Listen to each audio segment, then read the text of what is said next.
Hello everyone, I'm Metis Balaska and welcome to the stream. Yeah, it's my birthday today, and as per tradition, that means we are having the Arcane Festival stream. We're going to be playing Monster Prom 3 to start with, and we'll see what happens after that.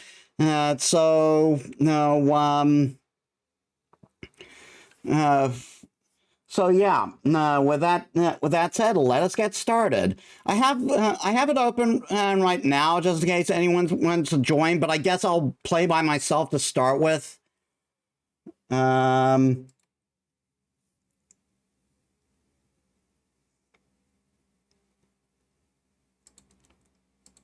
Just there we are.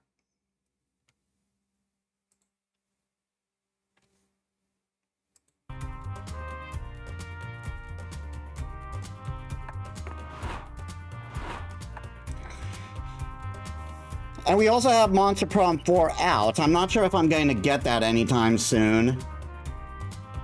These Monster Prom games are fairly cheap though, so it wouldn't really break the bank per se.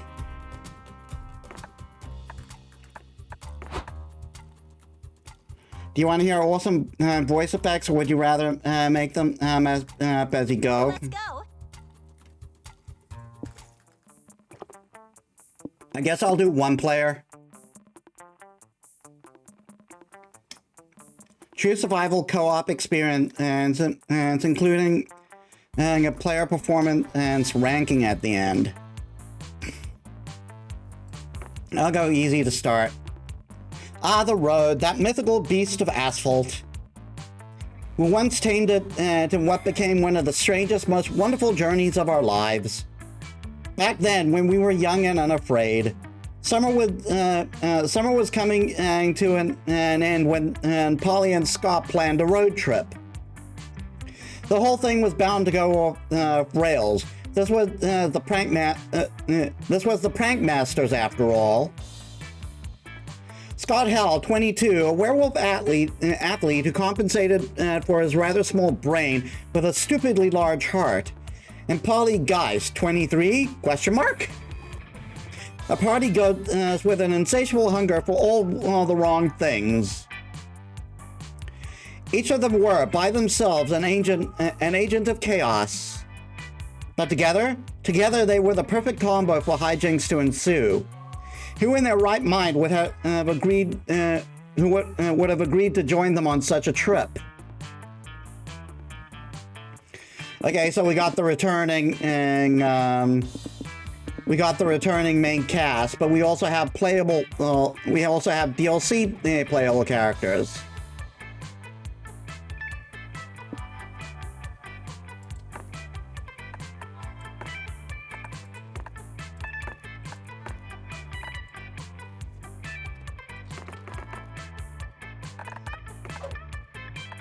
This is gonna be fun.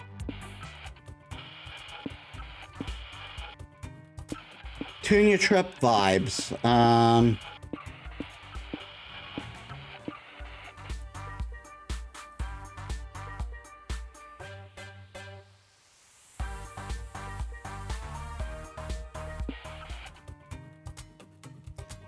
I don't know if this affects anything other than being part of the whole who you're gonna go for thing.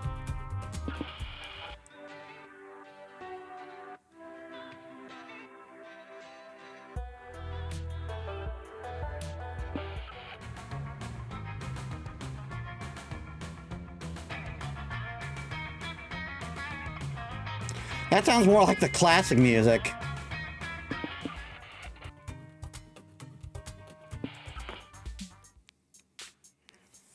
Was the road trip a dangerous idea? Yes. Was it poorly planned? Yes. Do we do it anyway? Fuck yes.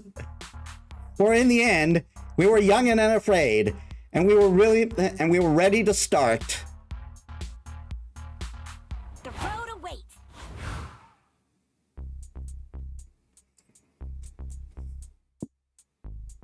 Order something if you dare. Let's get wet.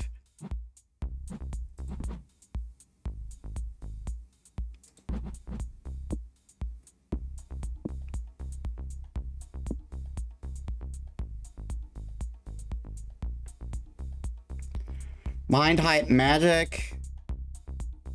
Hype stamina magic.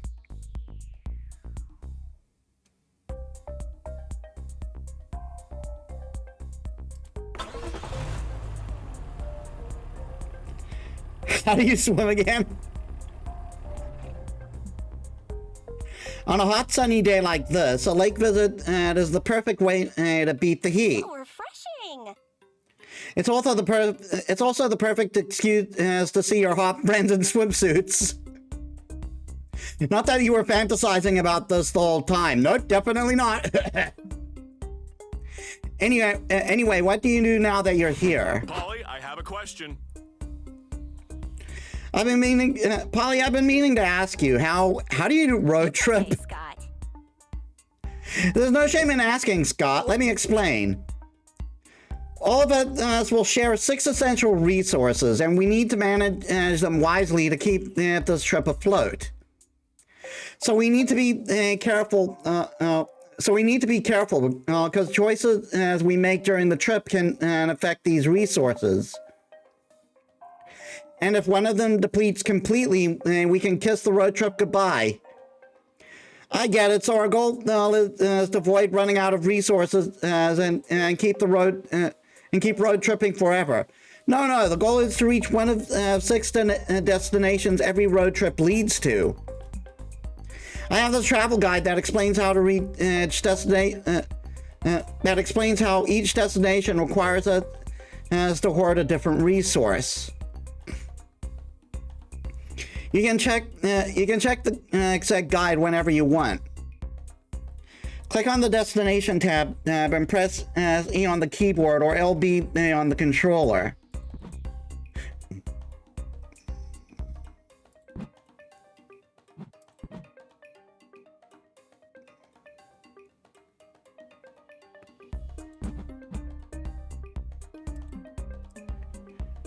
There you'll find the requirements for each destination and then win the game. Enough expedition. Narrator voice is inside our heads. Nice. We get it. Keep our resources far from zero and hoard enough of one resource to reach a destination. Let's go.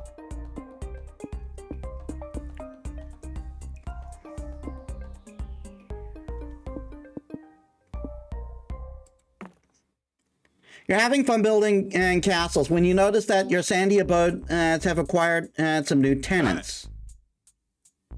Bros, look, those hermit crabs are moving into our sandcastle. That's the lifeguards from the previous game. That's dope. We have king and queen crabs now. You guys are like the kingmakers of the lake. Yeah. Yep, check out the king's brother sharpening that shell shard into a spear. I smell regicide coming on.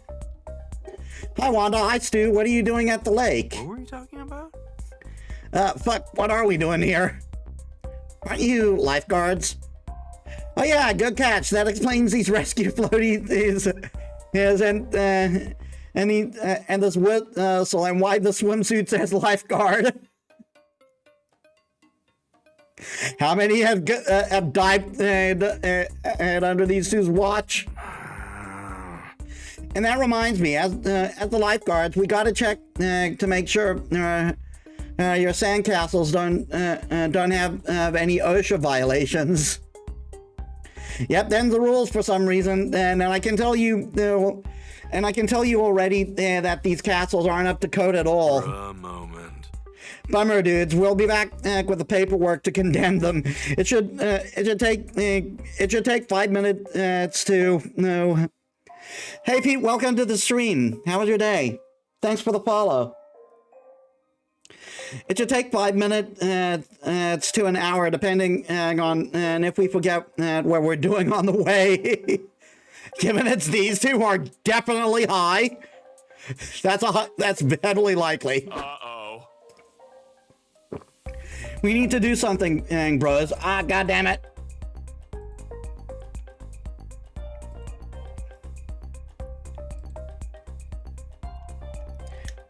If they condemn our sandcastles, King and Queen and Snippy won't have a place to go home. There's got to be some way to get the castle up to code before the lifeguards return. Time to save your crab from total annihilation.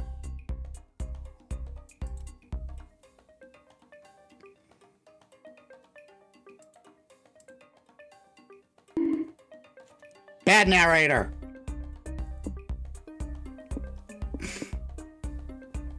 You may have to replace the sand with another material. Sand isn't well known for its integrity as a material. You probably have to ditch the murder plaza. Chances are the murder plaza is the least safe part of the sandcastle. Man. Are you sure the murder plaza was like the best part of the castle? And I spent so long sculpting little bloodthirsty sand golems. How are King and Queen Sniffy gonna have sexy night play on Thursdays now? Actually, it's King Scuttle now. King Sniffy was mysteriously found dead with a seashell spear in his thorax.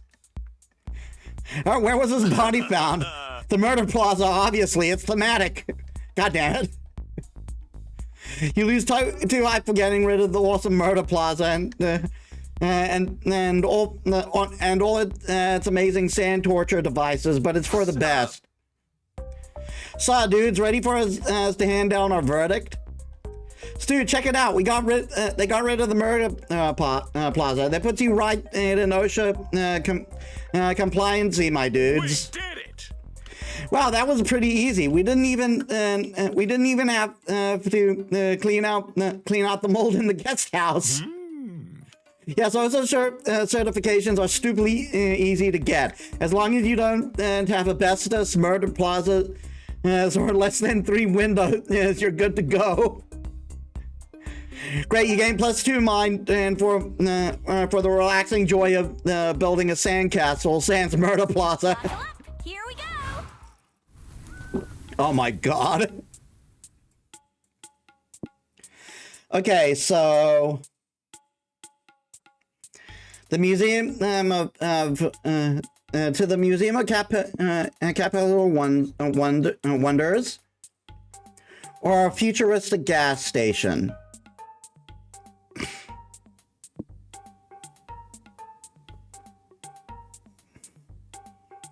Well, I lost hype, so it wouldn't hurt to go get more.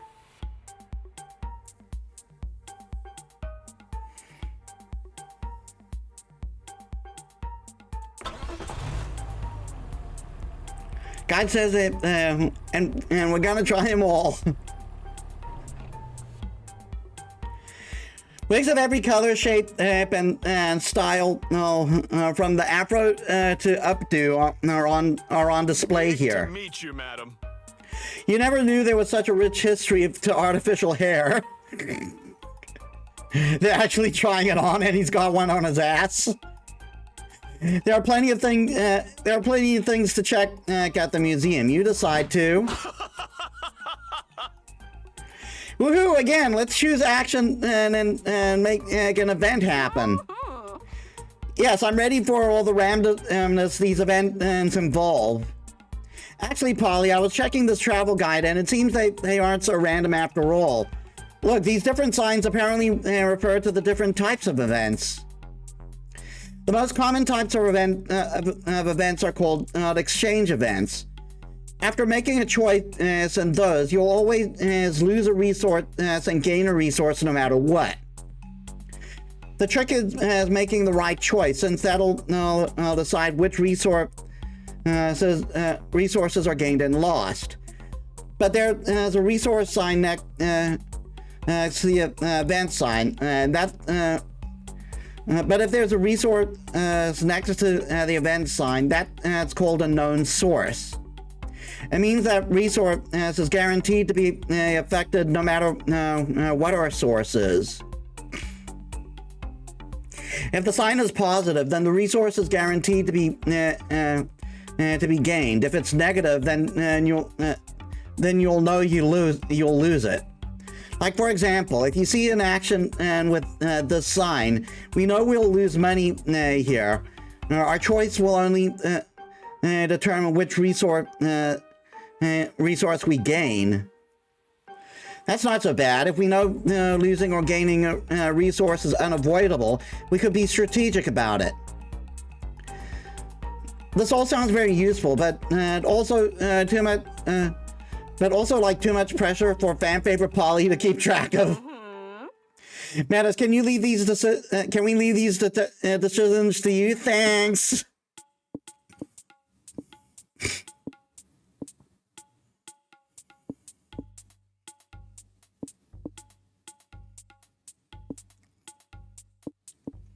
Check out exhibition.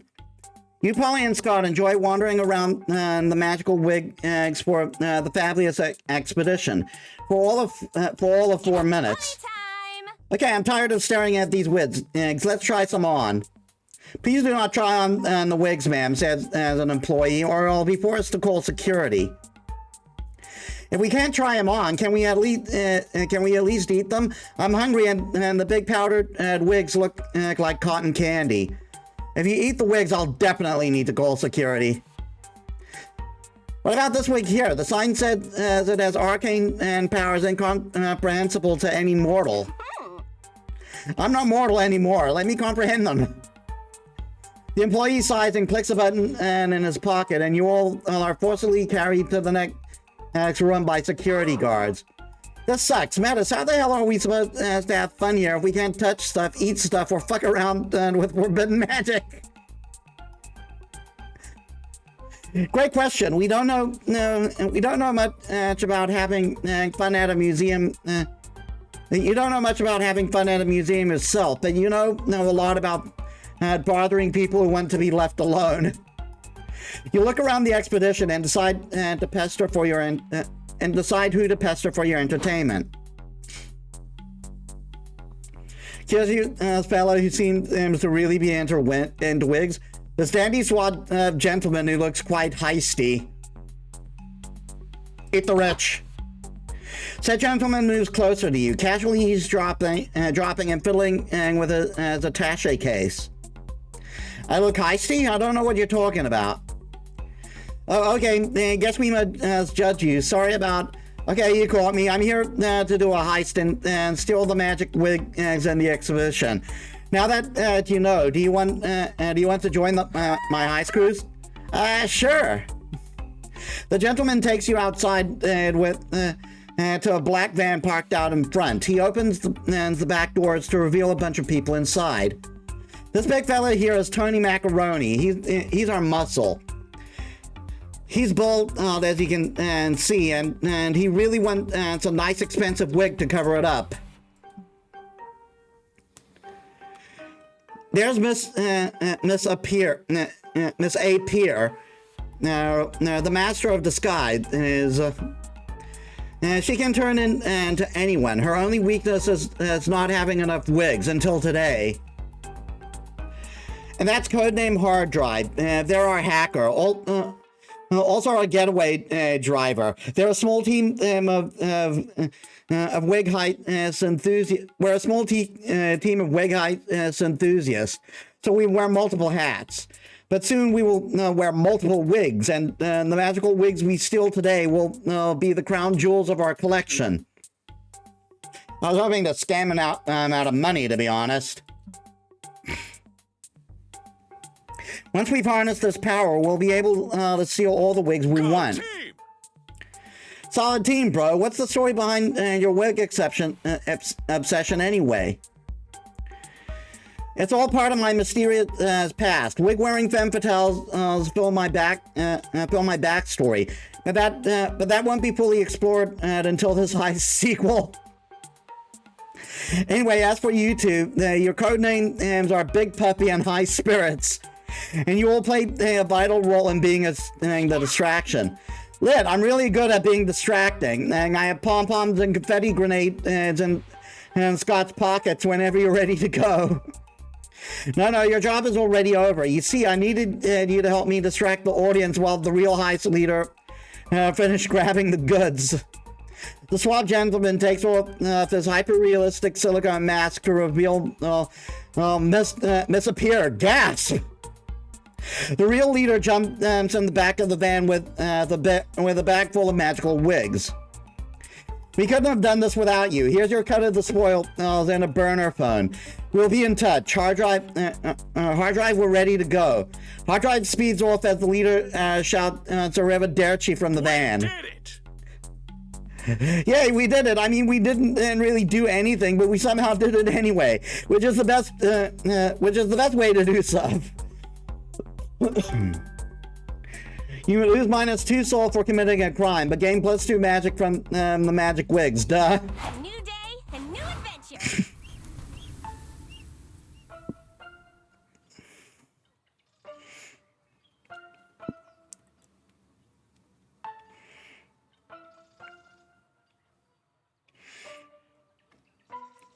Used car dealership.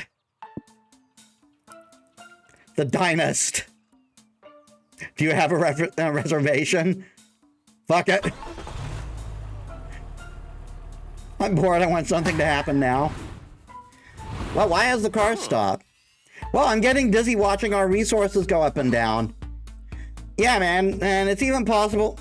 is it even possible to know where we're losing or gaining beforehand? Dang, we're doomed, but put something on the radio. We may fuck up this road trip, but at least we'll fuck it up having some fun. Okay. Welcome to our humble radio show, where our guests give narratively convenient road trip tips. We have a road trip survivors. We have road trip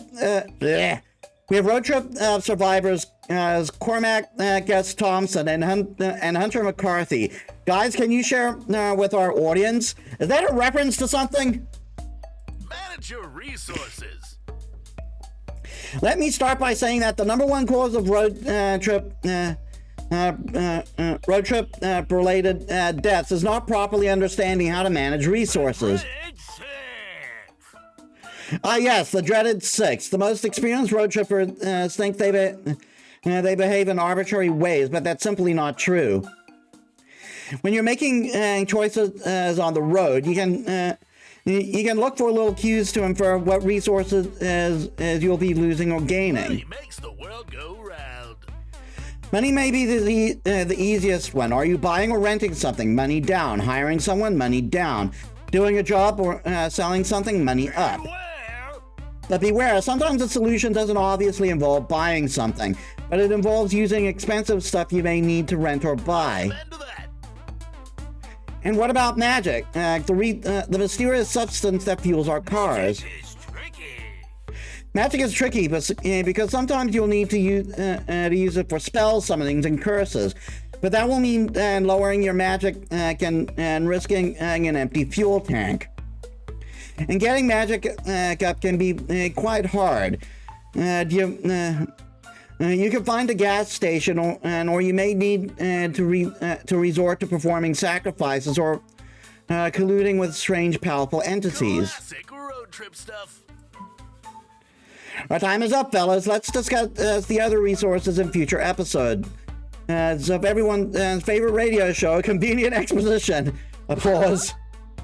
Whoa, that was stupidly convenient. Scott, did you take notes? Nope. Well, I hope Metis did at least. Otherwise, we're truly fucked, and not in a good way.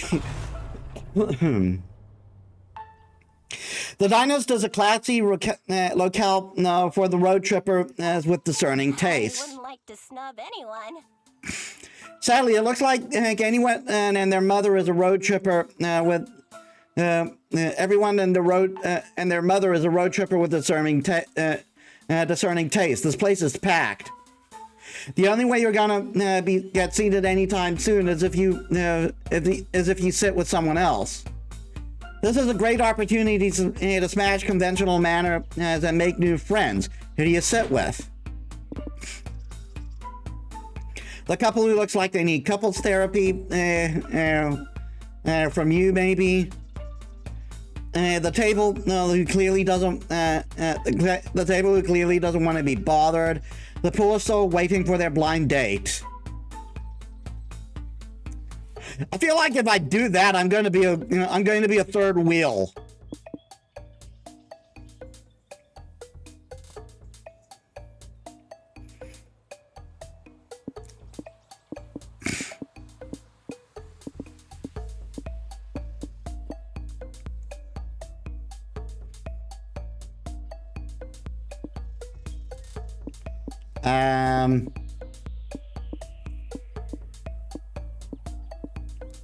I guess I'll sit the guy with the guy with the blind date. You all sit down with a nervous lich. Hey, bro, I'm Scott. Is this seat taken? Huh? Hi, Scott. I'm Ernest the Avaricious, and that seat actually is being taken by my date. Oh, okay. When's your date getting here? Any second now, I'm sure. Her name is Mindy. We were set up by a mutual friend to go on our first date today. Ah, congrats, Boo. How long have you been waiting for her to show up? About 3 hours, but there's a good explanation, and she's on her way, right? Would you just give me a second to talk to my friends privately? Oh, I'm sure. Definitely not rude of you to sit at my table uninvited, then exclude me from the conversation. Aww. Guys, Ernest's date obviously isn't coming, and this is really bumming me out. We gotta help him. Okay, we need a plan. Let's do a huddle about it. Wait, we're already doing a huddle. I'm out of ideas. Don't worry, I've already got a plan. It's wholesome prank time. We're gonna lie, but for nice reasons. Hey, Ernie, guess what? We're actually your date. All of us. Completely forgot to mention that until now. You're all Mindy? But I thought... Actually, you know what? This must just be modern dating culture. I'm okay with this. This is fine. So, Mindy, tell me more about you. Why does your dating profile describe you as a 36-year-old woman and not multiple young adults? I'm sure you get asked that a lot. Oh, we're definitely not fishing. Huh? Oh, it's because, Metis, why is that again?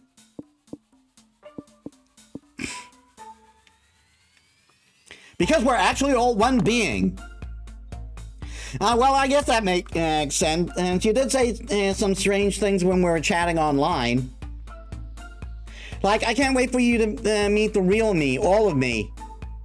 Or one of my kinks is suppressing your free will and thoughts and bringing you into my collective.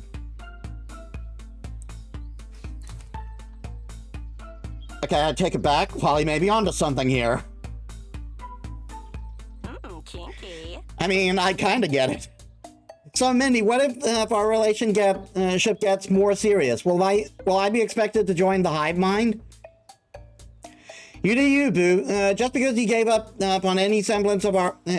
just because we gave up any semblance of our identity and personal sparkle doesn't mean you have to. No, I want to. I'm tired of being in charge of my own decisions. I spent 59 gold bars on Uber Eats last night, and I'm a wreck. Please recruit me. If you insist, we all just gotta stare deeply into each other's eyes for 3 hours without blinking. Go. You do it. You start to lose yourself in Polly, Scott, and Aaron's eyes. It's mesmerizing. So mesmerizing, in fact, that you wonder how you're maintaining eye contact with 3 different people at once. Your sense of self is slipping away. You are one and 4 separate beings, but slowly you become one, and you are all Mindy. We are Mindy. Thanks for the fun date. Thanks for the fun date. Thanks for the fun date. You all say in unison, and you leave. You lose -2 mine. And minus 75% of your individuality, but at least you got +2 soul for cheering up Ernest. Buckle up. Here we go.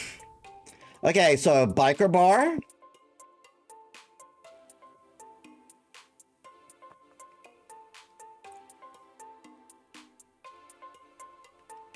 or shady property. Maybe skip this one while trick-or-treating. Because that's a trope in Halloween films.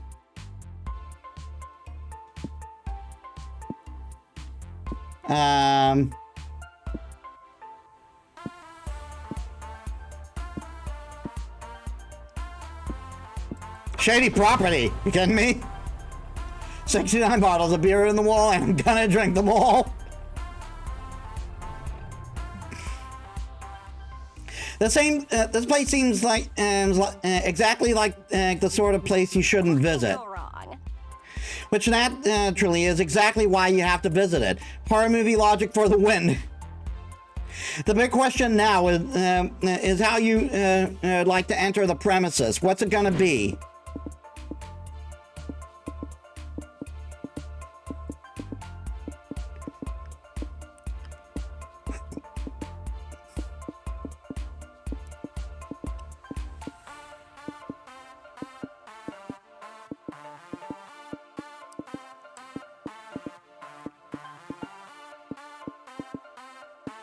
Knock on the door. You knock on the front door, no answer. Maybe no one's home? Unlikely, there are too many loud chainsaw noises for the house to be empty. Scott turns the doorknob. Turns out the door wasn't locked. As soon as it opens, a bloody man with duct tape over his mouth runs into the night. No, wait, God damn it, that's the third one this week. I leave for 5 seconds and my lucky... to find my lucky butcher knife. Butcher knife? Was he your dinner guest? If by dinner guest you mean murder, and by if by dinner you mean murder, and by guest you mean victim, then sure. That's too much word replacing for me. But listen, if you want your guests to stay for dinner, you gotta up your game. You're damn right, Scott. Seems our friend here needs a crash course in host etiquette. Yeah, like maybe put some extra lighting into your in your front room and clean up the ketchup stains all over the floor. That'll make your guests feel welcome and safe. So you're saying that by being a better host, I could get my guests to stay for dinner? Yep, perfect plan. What's the best way to transform Jerry the Grizzly serial killer into Jerry the hostess with the mostest?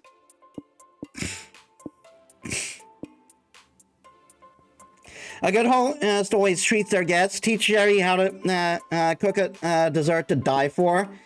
Give Jerry your best jigsaw puzzle so he can keep his guests hooked forever.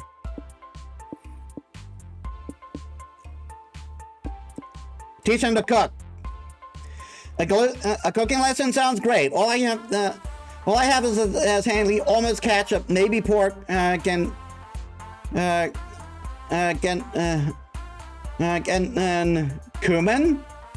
And can we make something with that?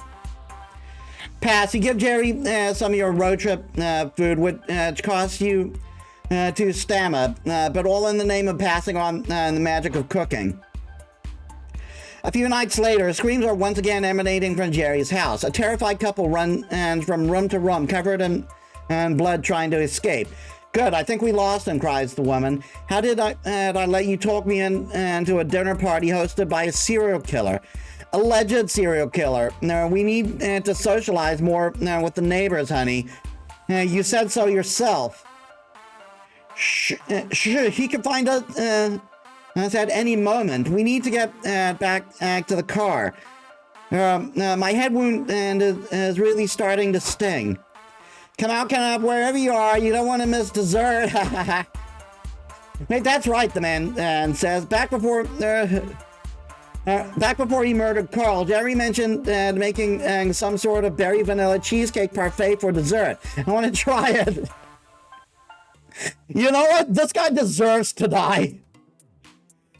Dessert was code for murdering, said he. I could practically hear him air quoting the word. But today's my cheat day, and I already had to watch my whole fantasy football league get murdered. Come on, honey, I need this berry vanilla cheesecake parfait. Didn't your therapist tell you to stop playing safe and start taking more chances? Ah, fine. We are absolutely not staying for coffee afterwards. Got it? Bounty, ready for dessert? Oh, you're right. He's totally air quoting. I can see it now. Getting too sold for teaching Jerry how to be a great host. And Jerry gets to eat all the parfait. Tonight, everyone won, except for the couple, of course. Time to stop and get some rest. Time to snack, time to slack. Finally, a place to rest. Even the special booty had some sitting after so much shaking. The guide said there are several rest stops like this one. We should be able to reach one. We should be able to reach one like once a week after visiting 4 locations or so. That sounds good. Let's go chilling on those benches, Scott. As your friends leave, you realize you want to rest. You realize you don't want to rest because you're utterly addicted to making choices all the time. And this rest stop is no different. You quickly assess the many 5 things you can check out around here. But beware, with the exception of the car, each choice can only accommodate 1 player. It's first come, first serve. Now go and see what the different spots do. Info, sit with them. Trade. The car. Bus stop.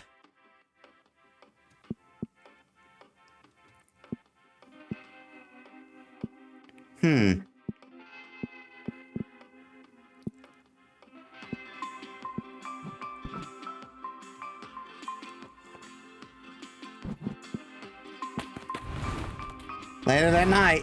So many places to go. Welcome to the benches, where you can relax and talk with either Polly or Scott. The conversations you could hold with them are a chill narrative treat with no choices to be made. If you have enough conversations, you might score a date ending with one of them. Also, having a conversation with Polly or Scott will activate your chaotic energy passive effect, which will remain active for the following week. What does it do exactly? Find out for yourself. Now go make some small talk. Polly.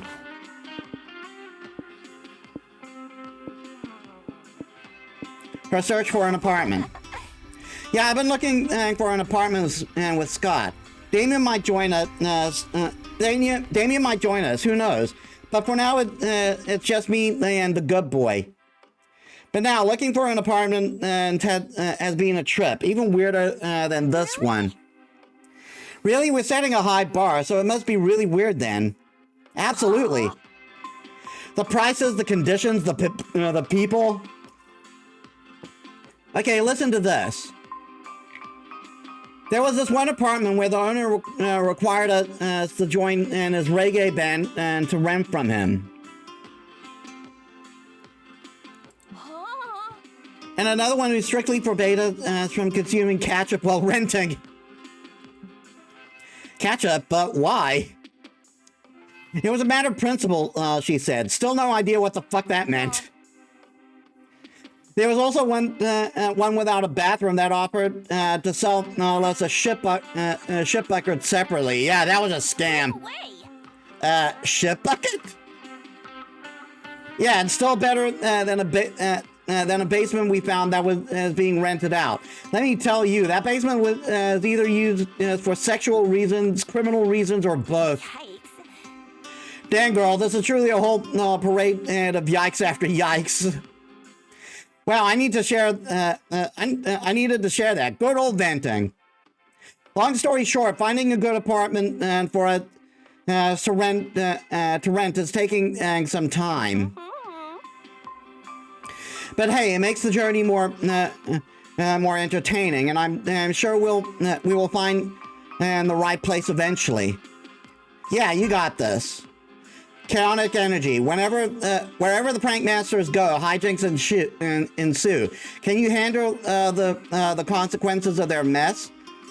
Next week, all resources gains and losses from events are increased by 1.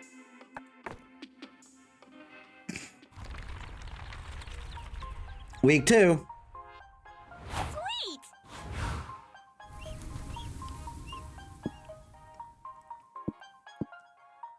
I now pronounce you wedding crashers. Please hold the applause. We're gonna enter Goodest Boy.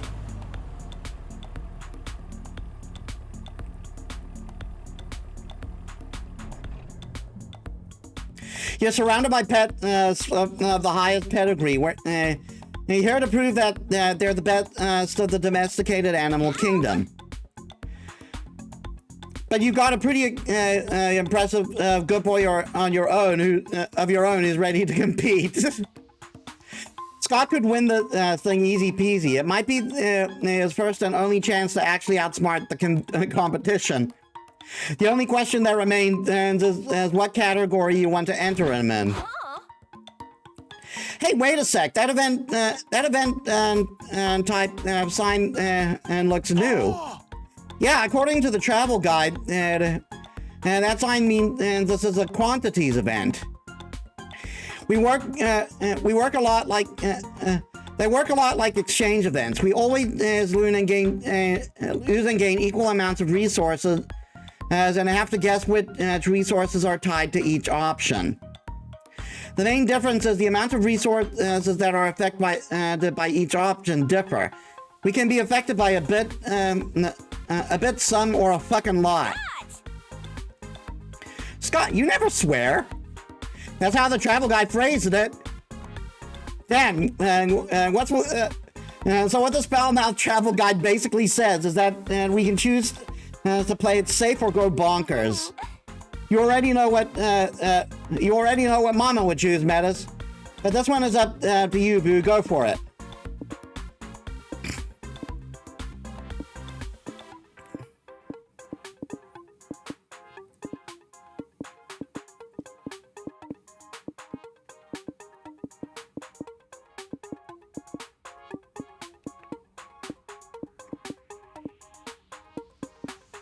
We're going the obstacle course. He's an athlete, right?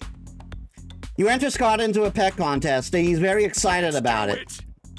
This will be fun. I just need to transform first. Polly, you still got that picture of a full moon? Oh, I got the full moon, and all right. Peep these cheeks. Polly moons you all with her bare butt. What the fuck is with the bulge? Wow, that really worked. I was just messing around. The magic rules of this world make no sense. Well, Scott is ready to dominate the competition, and who will Scott need to eat?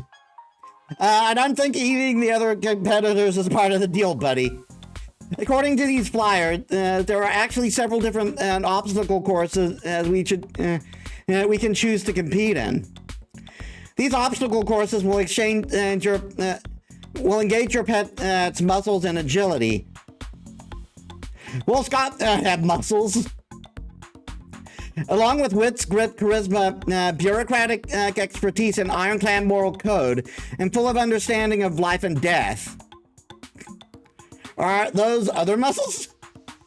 Never mind. Dang, there's got to be at least one obstacle course we can win. And if not, at least one that'll be very entertaining to lose. Which obstacle course should we enter, Metis?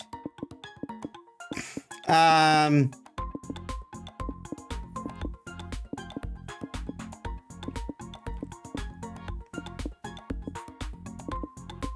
my god, these choices.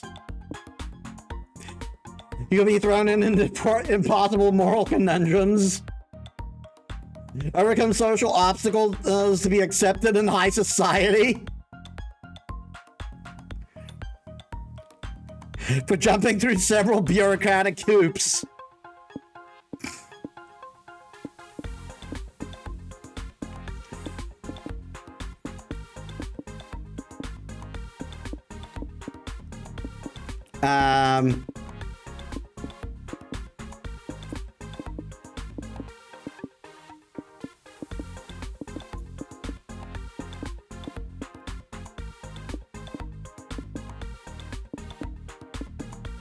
Fuck it. But Wolf Scott, not sure how to be fancy.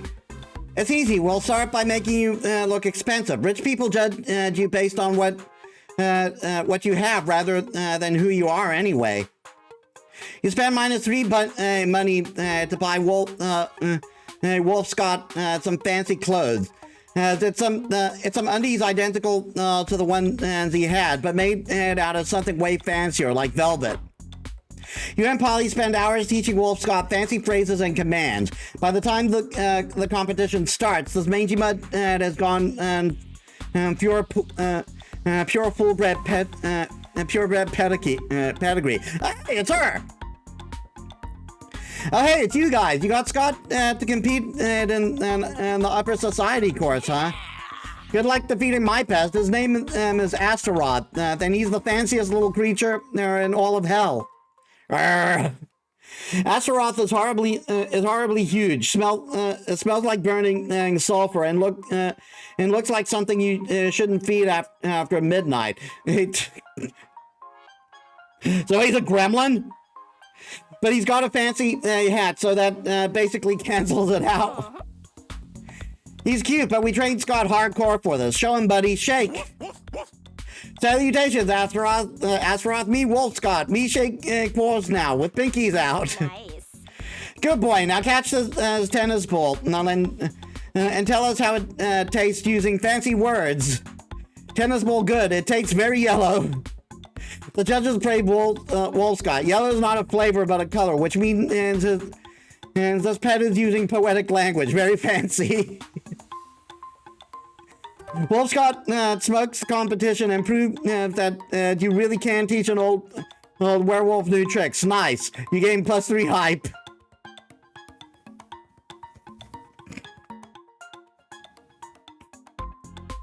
That's not how that works. That's not how that works at all. Also, he's a young adult. A new day, a new adventure. End of the world summon, no heroes allowed. The mayor is enjoying. This man is just going through a phase, Mom.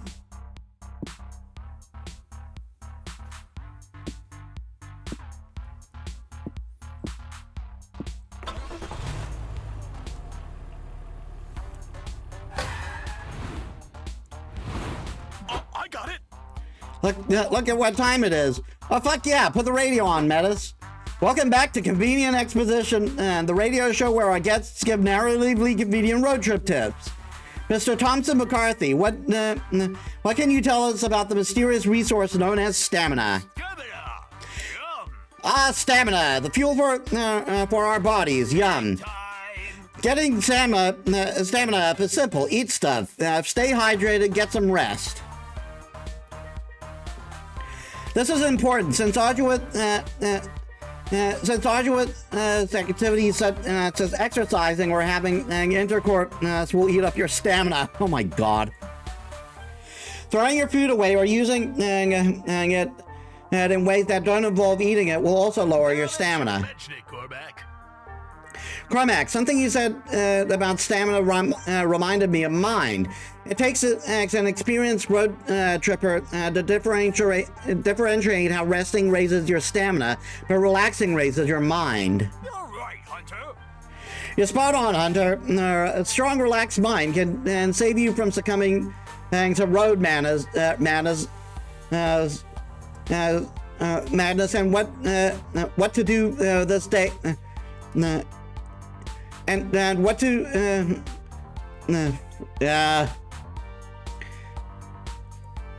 and what to this day I suspect is an ancient deity preying on mortal psyches. Okay, I was reading that weird.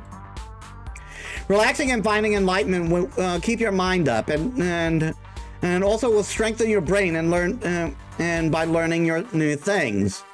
But if you overtax your brain, you may actually risk lowering your mind. It's a dangerous thing.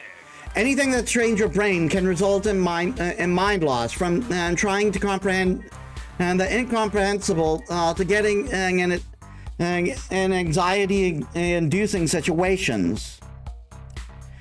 You betcha, says the radio host. Even thinking a lot for too long will make myself. Even thinking a lot for too long, like myself after this very edifying rumination, which is why we'll stop this episode right here. Cormac S. Thomas and Hunter McCarthy, everyone. Thompson and McCarthy, am I right? No, I have no idea. I have no idea what you mean by that, Scott. Me neither. Me neither, Polly. Me neither. You're driving along the road. You're driving along the road. You're driving along when the road is flooded by a sudden thunderstorm. You have no choice but to pull over and look for shelter. Another classic horror movie trope. Welcome to the manor. But in the velvet darkness of the blackest night, burning bright, there's a guiding star, no matter what or who you are. You know how the lyrics go. With wet newspapers all over your heads, you arrive at the ominous Gothic manor. Knock on the door and are invited in. Once inside, and where do you go?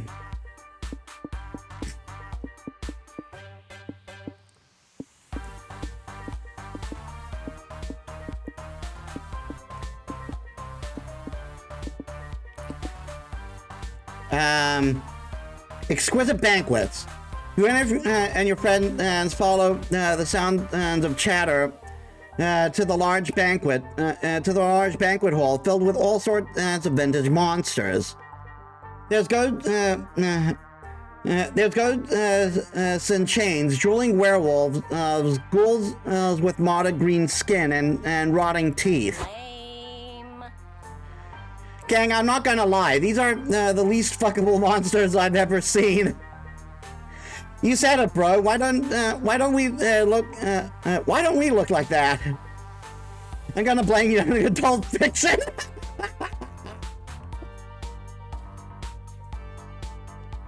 I mean, Scott is basically based off the teen, off of Teen Wolf. Dr. Jekyll, I mean Mr. Hyde, greets a pale vampire of aristocratic stature. Account maybe such a delightful banquet. How did it occur to you to gather all of us classic monsters around your table tonight? Well, Mr. Hyde says, I was washing my. I am going to refrain from saying that. Late one night, and when I saw I had the mark of a bite.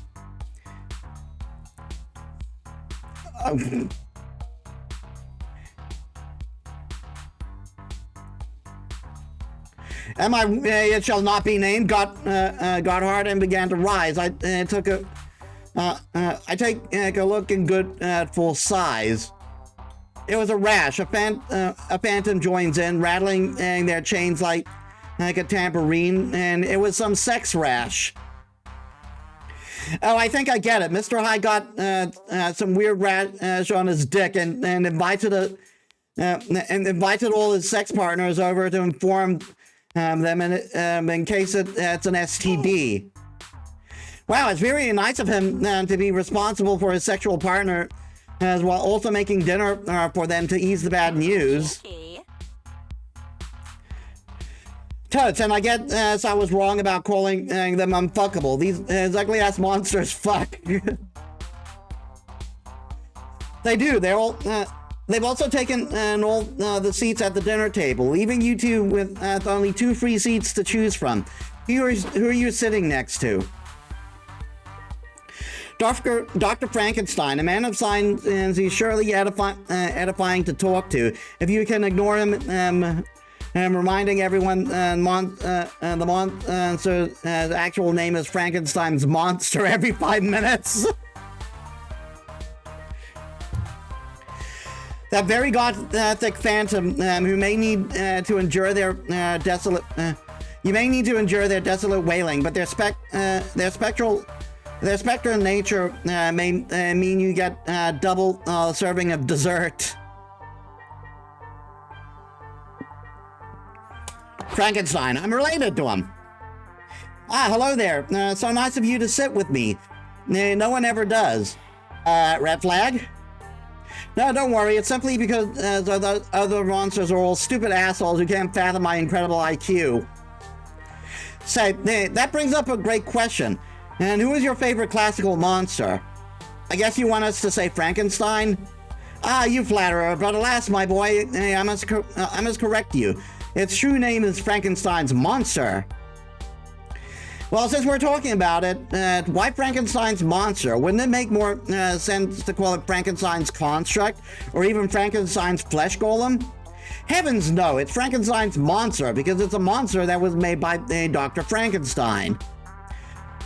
You know, while we're at it, Dr. Frankenstein is a misnomer too. Victor Frankenstein wasn't a doctor. He was an undergrad with a god complex. Ah, he didn't need a doctorate to prove his superior intellect. What? Why are you all talking about yourself in third person?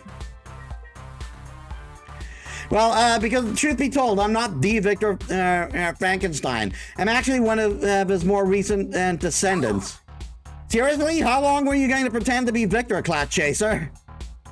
How long were you going to be going to fail to realize that I'd have to be over 300 years old if I were the real Victor Frankenstein? True, but wait, that brings up another question. If you're Frankenstein, then you're a human, and so so how'd you get into the monster realm? I mean, I had to literally die to get invited here. Are they letting anyone in now? Oh, I did die. Electrode mishap. And to honor my family's legacy, I requested to be brought back to life in the true Frankenstein's monster fashion. After that, I slowly warped into the monster realm naturally, as most undead do. Okay, so you're Dr. Frankenstein, and except not the Dr. Frankenstein, but you're also Frankenstein's monster, except not the Frankenstein's monster? My, you're full of questions, aren't you? Yeah, but I've got one more. I can see you haven't finished your soup. Can I have it? No, this is Dr. Frankenstein's Frankenstein and Monsters soup. Hey, Ayumu, welcome to the stream. How was your day? Thanks for the hydrate. And the stretch.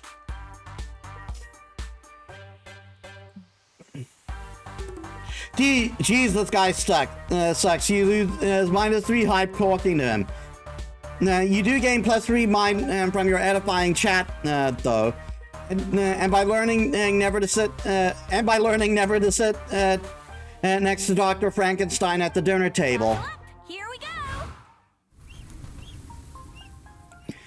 Okay, so the planetarium or the movie set. That was 30% more CGI.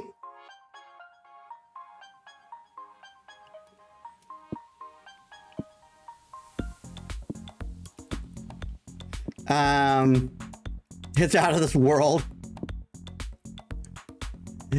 Thanks, Ayumu.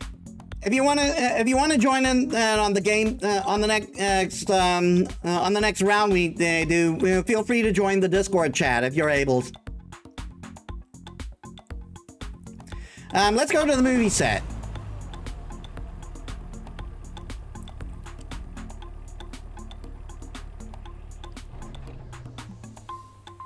Everyone, at some point, Monster High. This is Monster Prom 3, Monster Road Trip, which is a survival type game, not a dating game this time.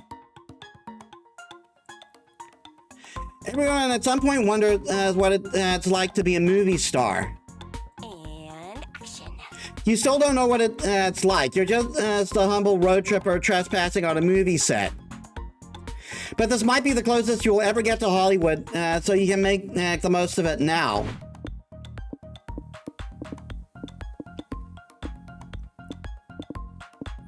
I want to get stamina up, but that whatever this gets us might be worth it. Let's become extras. You all go to the audition to be extras. Scott is super hyped to audition in his tree costume. Whatever makes him happy, you suppose. You're called into a room with a casting agent and a lizard man and in a cardboard mask. It's the counselor from the last game. How do you do, fellow kids? I'm the junior director. You can go away.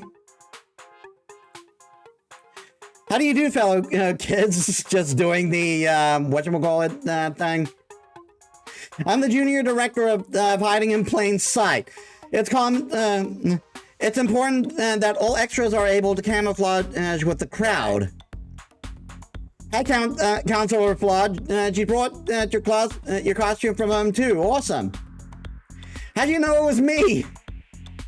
I mean, good job, kids. You passed the test. The most important role of the extra is to blend in, and if you can do that, you're already an expert. Ignore him, sighed the casting agent. Security's tried to throw him out 6 times, but he's got too many disguises and keeps pretending to be set pieces.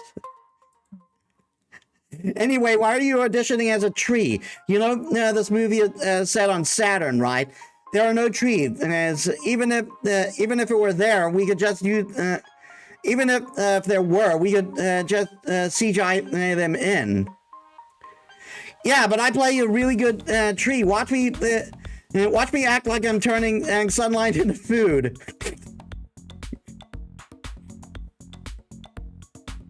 God damn it, Scott. Oh, wink. Guys, I think I'm killing it. Not happening. Not happening. I'll even quote the script. Man, I miss Earth and trees. Or I would if trees hadn't gone extinct 100 years ago. Ushering in an era of no trees, 0 trees, okay?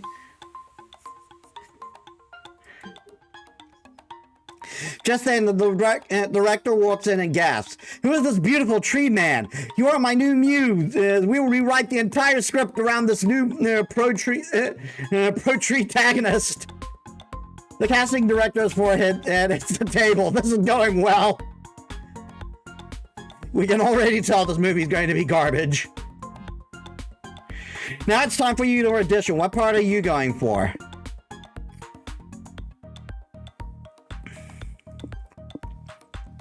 You're not auditioning to be an extra, you're auditioning to be extra all day. This is Scott's time, so you're okay with being a shadow. You'll be a shrub to his tree. Everyone's the protagonist of their own story. Therefore, isn't everyone also an extra in someone else's story? Audition to be the juiciest extra of all, the lead role.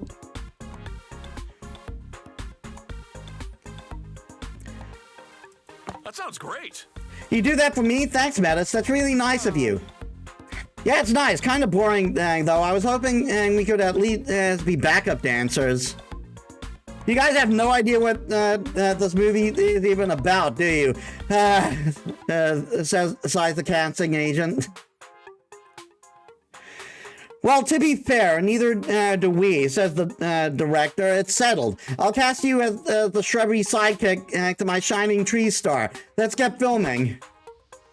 Today you're filming the climactic battle scene where the protagonist and the antagonist are holding each other at gunpoint. The planet ain't big enough for the two of us, says the antagonist. And well, technically it is. Saturn is huge, but I'm going to shoot your ass anyway. I'm a tree. Hold it right there, Mr. Bad Guy. If you want to shoot the Nightman, then you'll have to go through me. Tree Scott and my friend Shrub Metis. Cut, shouts the director. What are you doing? That wasn't in the script. The tree has no lines. Well, I did a character study, and I think Tree Scott would team up with the good guy and save the day. He's the good guy in it, and it's good to care about trees. And Tree Scott would know that because trees have mind reading powers, which they have to use, and trees can't talk until now. You're such bad actors. But you make such fantastic tree and shrub. You make such a fantastic tree and shrub combo. Let's just take it from the top again. Scott ruins more takes with such antics as releasing magic tree sport as to turn bad guys into good boys, as I'm making the bad guy and asking the bad guy pretty please not to be evil anymore. You end the day without getting any shots, and you lose 3 hype, and you gain plus 3 soul for supporting Scott. Yay!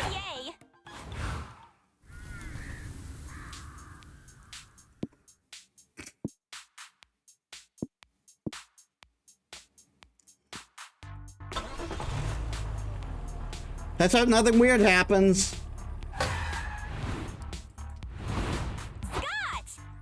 Scott, fuck! Turn the radio on. Convenient exposition has started already. We can't miss it. Roger. Mr. Thompson, what were you telling us about hype again?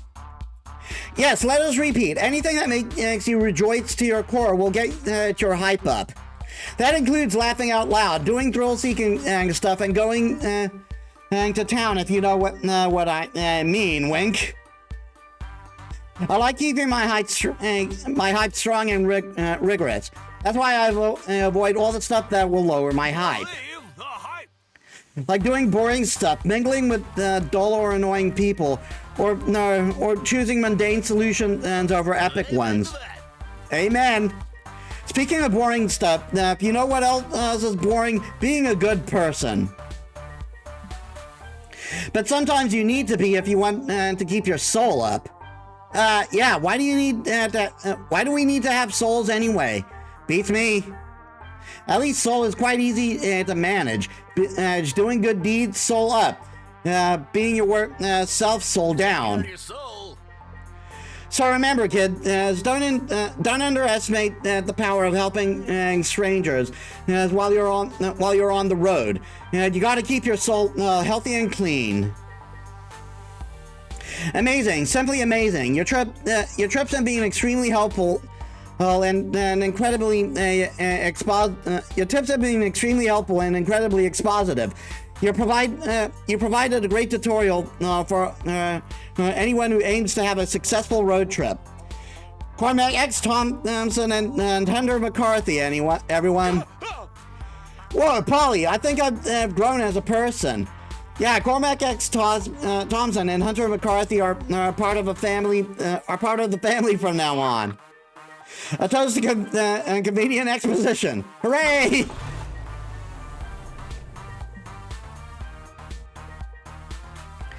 Welcome to the Stamina Sanctuary. It even has a petting zoo. There are dogs, cats, goats, bunnies, alpacas, ducklings. It warms your heart to see so many animals being loved and cared for. Surrounded by all this wholesomeness and fur, what do you want to do?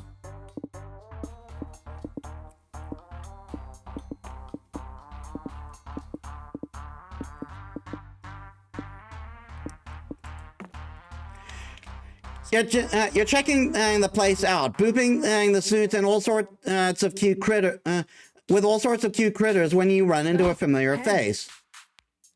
Oh, hey, are you the guys volunteering at the sanctuary? They're one of the she's one of the witches, right? Hello. Hi, Faith. We'd love to. Do you have animals who could use some volunteering friendship? Sure. Why don't you spend time with old Major? He's getting up in there in years, and he could use the exercise. Woof, woof, woof. Woohoo! I love you, old Major. Let's play fetch. It's last one to the dog park has to throw the frisbee. Polly, you can brush Shani the alpaca if you want. She's a very cute, sweet girl. Like it. I'd rather brush your alpaca if you know what I mean. No idea what you mean, honestly. But I'm gonna guess it's a sex thing. It's usually a sex thing with you. You betcha. Well, I'm kind of working right now, but maybe we can brush alpaca when I go on break. Fuck yeah, boo. Text me when you're free. And you, Metis, Now, what if you hang out with Colonel Grumpo? Fate takes you to the ugliest, grumpiest cat you've ever seen. If cats had phalanges, this one would definitely be giving you the finger. Colonel Grumpo was rescued from a really bad situation. He has trouble trusting monsters, but I promise there's a sweet boy under all that radiating hate. Have fun. Great. Scott gets to play fetch, and Polly's having car sex while you're stuck with the world's meanest cat. Oh well, maybe it will all be okay. Wait, did Colonel Grumpo just steal your wallet? How? You didn't even see him move. You better get him the pretty kitty. We actually used to have a cat like this, by the way. You gotta get on this cat's good side before he does something worse. This cat obviously lost faith in people due to MonsterKind's inevitable descent into idiocy. Show him there's still hope by showing all of your extensive classic literature knowledge. Show Colonel Grumpo you're the real deal by giving him what all cats want the most, the chance to drive a Ferrari. Is that a reference to something? Got a feeling he wants a Ferrari. The time it takes you to convince the rental company to give you a Ferrari, despite your horrible driving record, your friends have returned. Hey, have you guys seen the car out front with the grumpy cat in the driver's seat? It's so cool they're letting underprivileged animals work for Uber now. Wait, is that Colonel Grumpo in that Ferrari? Metis, are you letting a cat drive? That's so dangerous. Meh, I'm not pressed. I'm dead anyway, so who cares? Let's go for a ride with Colonel Grumpo. But Let's do it. I have no sense of danger, and the cat chauffeur sounds cool. So I see no problem with this. Grumpy kitty, take us away. You all hop in the car with Colonel Grumpo and let him drive you on into the sunset. So this is a regular thing with you, Metis? Every time you want to cheer a cat up, you let it drive a Ferrari? Pretty much? Cool. I love sticking my tongue out the window. You're the best reckless driver ever, Colonel Grumpo. Well, at least everyone's wearing their seatbelts. That makes me feel marginally better about this extremely unsafe situation. You get Faith a few extra white hairs, but her hair's all white. But your joyride is a success. So you even see a small smile on Colonel Grumpo's face as he snoozes on the steering wheel. You lose 3 money on the car rental, but gain +3 soul spending time with Grumpo. Let's get recharged.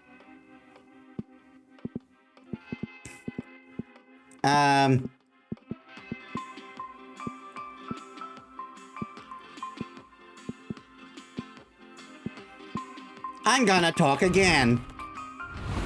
Time for some leg stretching. Polly. Being a ghost. Being a ghost rules. Being a ghost is dope. Not only can you go through your afterlife with way less limitations, but it also makes you think. Like life, afterlife, how does it even work? Some people are born ghosts. Other people, like me, are dead ghosts. We surely don't abide by the same rules as corporeal creatures, but there are rules nonetheless. Oh, weird ghost rules. Yes, we're not exactly mortal, but I've learned we're not immortal either. How that works is still a mystery to me. Same here. Like some ghosts age, some don't, and some do, but at different paces. It's weird. And some codes definitely cease to be. But that's far from the end of it. How so? We keep transforming and transitioning in very different ways, again and again. So who knows? Tomorrow tomorrow I not be here anymore. But maybe I will become something else, something new. I may be stardust. I may be flesh once again. I may be a warm, distant memory. I may be a line. I may be a line in a song. She sits in silence, looking at the stars as she grabs your hand. Maybe a bit in awe, maybe a bit in fear.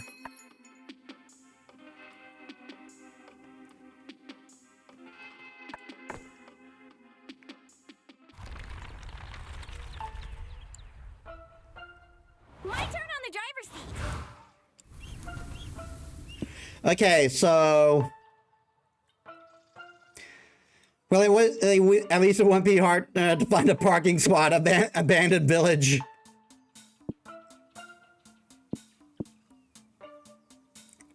The backbone of any road trip experience, regular gas station. Polly, listen. Wouldn't it be funny if they called it a fart station? Yes.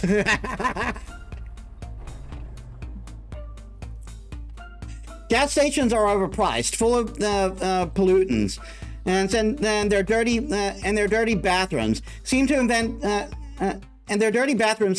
new diseases every day. But they're a necessary evil if you want to make your car move. Welcome to the road trip life. So, what do you do?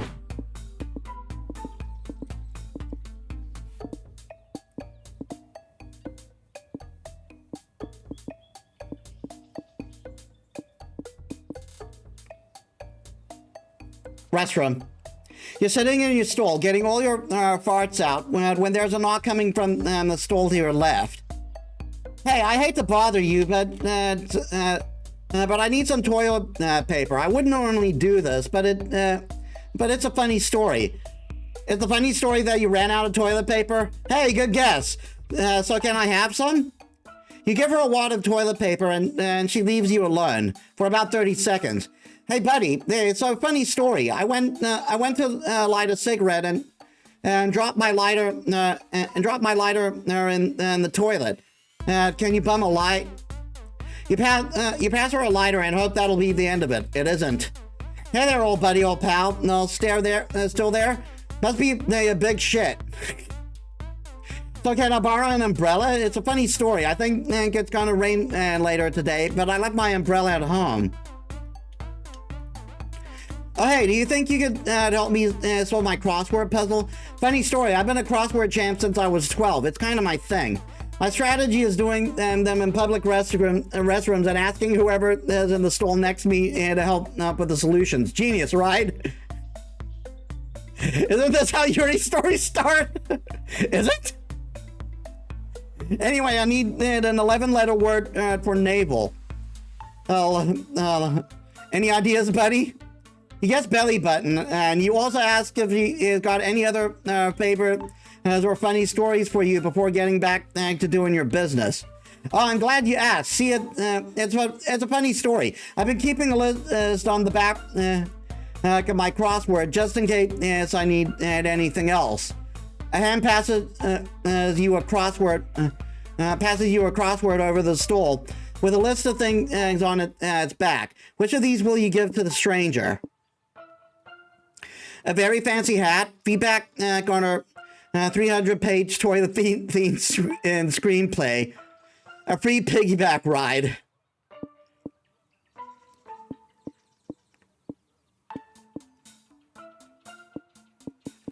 I got a feeling that this one will cost money, so we're going to comment on the essay. Oh yes, thank you. Please give me your honest opinion. I really think I've got something good here. The screenplay is titled Detective Chatty, Toilet Inspector. Detective Chatty's whole thing is having long noir-esque narrations of stakeout in public bathrooms. In this scene, Detective Chatty is interrogating a woman whose husband died in a dynamite and in a toilet accident and and she has nothing to do with his death. In the margins of the script, others have written derivative plot. Protagonist clear self-insert. Can't tell if bathroom stuff is a fetish thing or not. Piggyback hit option. This is definitely a Yuri story.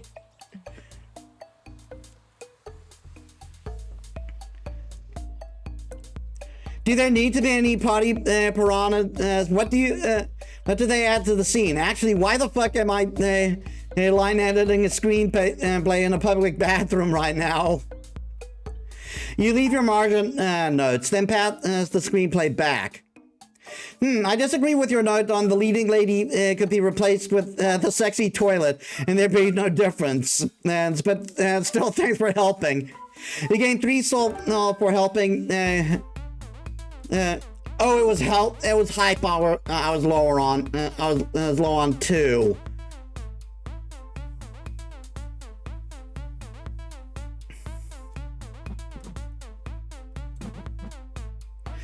You read through 300 pages of but minus 3 hype for reading 300 pages of a toilet screenplay nonsense. I probably should have piggybacked for the to lose stamina instead. Okay, so secret government lab, or Reg, ready to embrace your inner horse girl. They would have made some joke about Uma Musume if it would have made some joke. They would have made some joke about Uma Musume if it was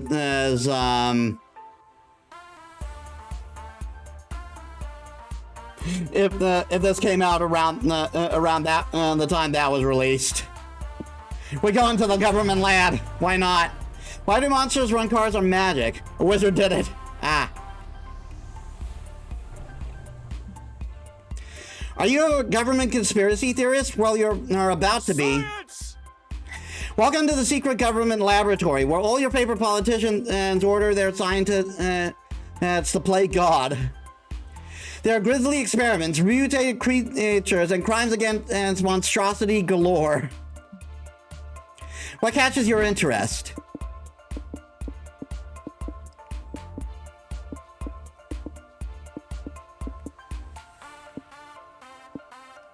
Scientific tests gone horribly wrong. Check out the weird cloudy tank with the menacing silhouette.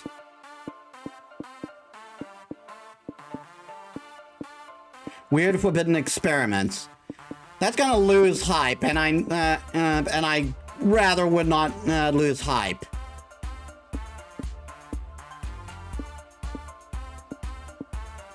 The test's gone horribly wrong. You explore the lab. The whiteboard and notebooks are filled with theorems, wet notes, and diagrams from the Kama Sutra. Oh my god. Weird. Polly, listen. Polly, check out this notebook I found. It's covered in weird metallic flavored ketchup. The sexiness postulate, isolating sexiness into a consumable form. Cool. It's nice that science has found a way to give people the gifts that we were naturally born with.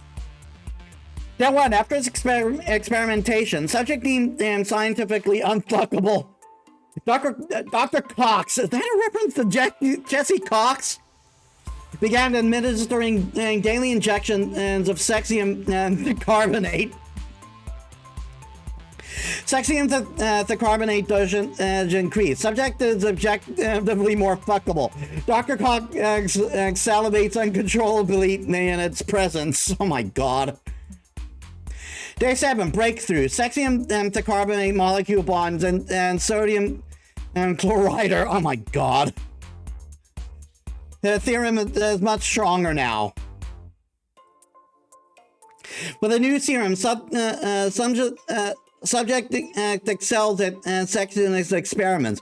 Cox was physically removed from building due to twitching. Subject escaped. Too sexy. Cox dead. If you find this notebook, run now.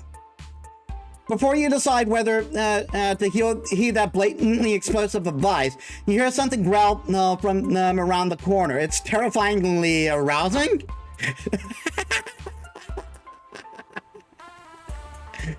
Oh my god! It's a sexy xenomorph! Evil sexy noises. Holy shit, is that the creature? I don't know if I should fight, flee, or fuck it. Sexy and I'm going to kill you and feast on your corpse way noises. What do we do? My head says I want to be killed by this monster, but my body says I want to be a shoe toy for the rest of my life. This creature is way too sexy to unleash on the monster world. It would leave nothing but cataclysm and wet panties in its wake. You need to overcome your libido and defeat it before it seduces you all to death. Summon the natural adversity of the hot buff adversary of a buff hot creature. A creature with the hot dad bod.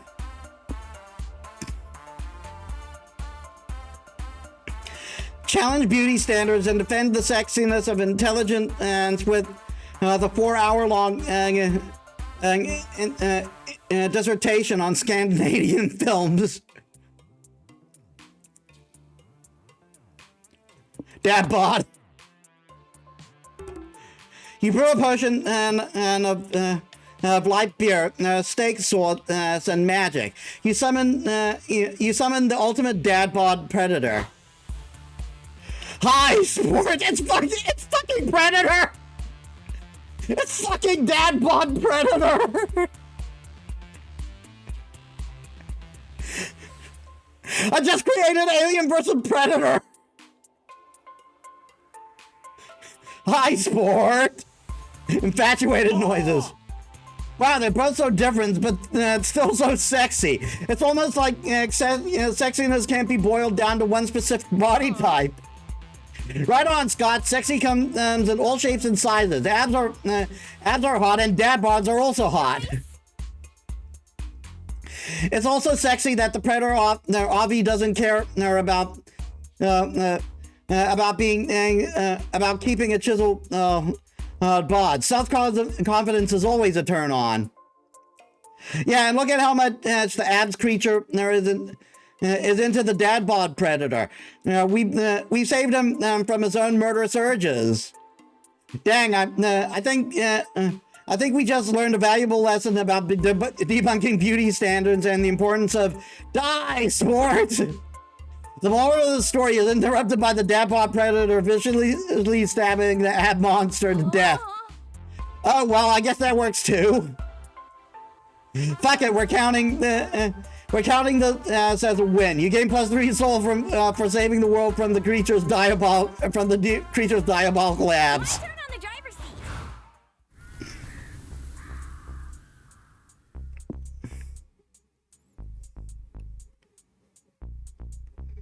Magic.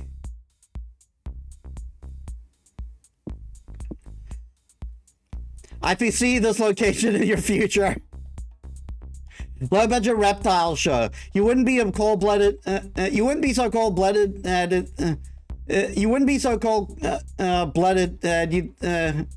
You'd skip the show, would you?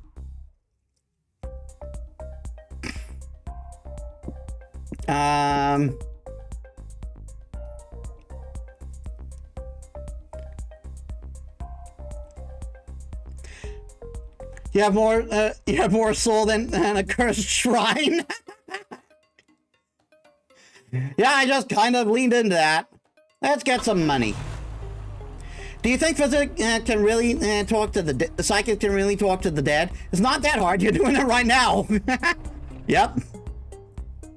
Is fortune telling real or is it all bogus? That's only one way to find out. Shiny ball. The psychic who runs the caravan has a sign posted outside with different services offered. There are many different ways as to glimpse the future. What do you want to do?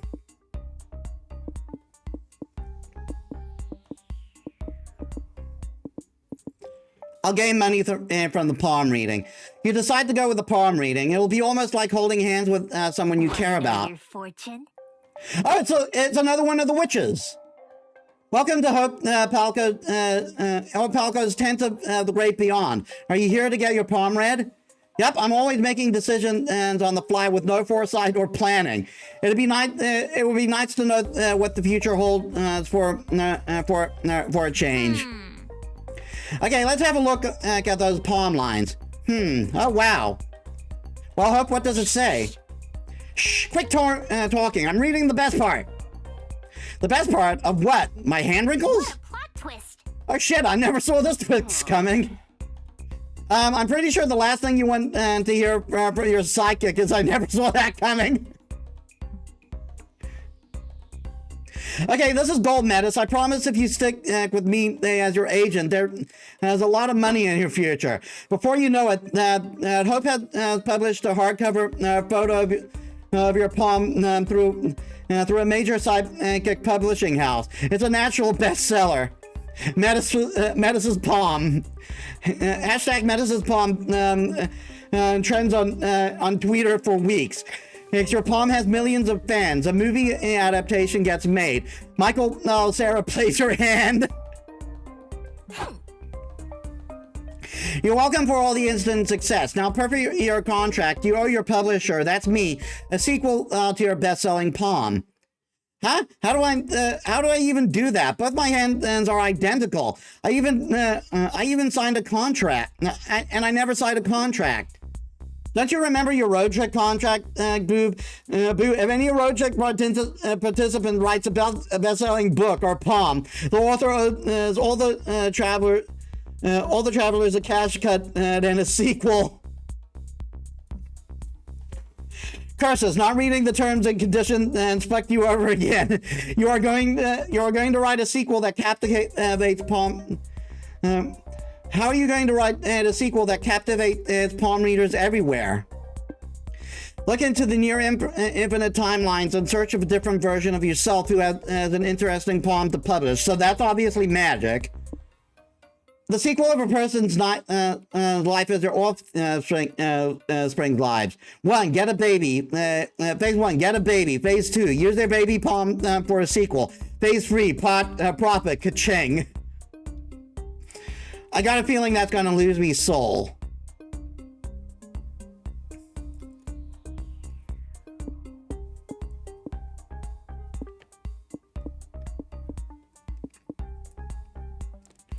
I think I'd rather lose magic. You want a glimpse of the multiverse? You'll need a real witch's help with a spell that powerful. Let me your magic, your plus 3 magic, Metis. You and Hope combine your magic can enter a multiverse of shenanigans. Your first visit is an alternate dimension where all positions of power are decided via televised cooking contests. Damn, Chef Metis's palm isn't anything special. It smells like onions. Let's try it somewhere else. Next, you check out an apocalyptic version of your world, where Metis is the last survivor of a cataclysmic event. But I'm also a dead body revived by science, so there are no survivors. Holy shit, people! Says the apocalypse. Say you, Metis. I'm so happy you're here. I've been so maddeningly lonely. Hi, just let me get a look at your hand. Dang, even as an apocalypse survivor, your palm is uninteresting. Let's keep searching. Wait, please don't leave. The Zegord uprising killed everyone, and I knew. I'm so alone. Please. Nope, you're out of there. After several more hours of dimension hopping, you end up in a timeline where everyone is centaurs. This is great. Centaur Metis's hoofprint will make the perfect sequel. Centaurification is the erotica subgenre right now. And who proved she fucks? Does that mean I made a porno? Or does that mean we're inexplicably making the sequel a porno? Good for Centaur Metis, you get, and good for you because you make 3 money and royalty is on your Prom sequel. Woohoo! Buckle up. Here we go.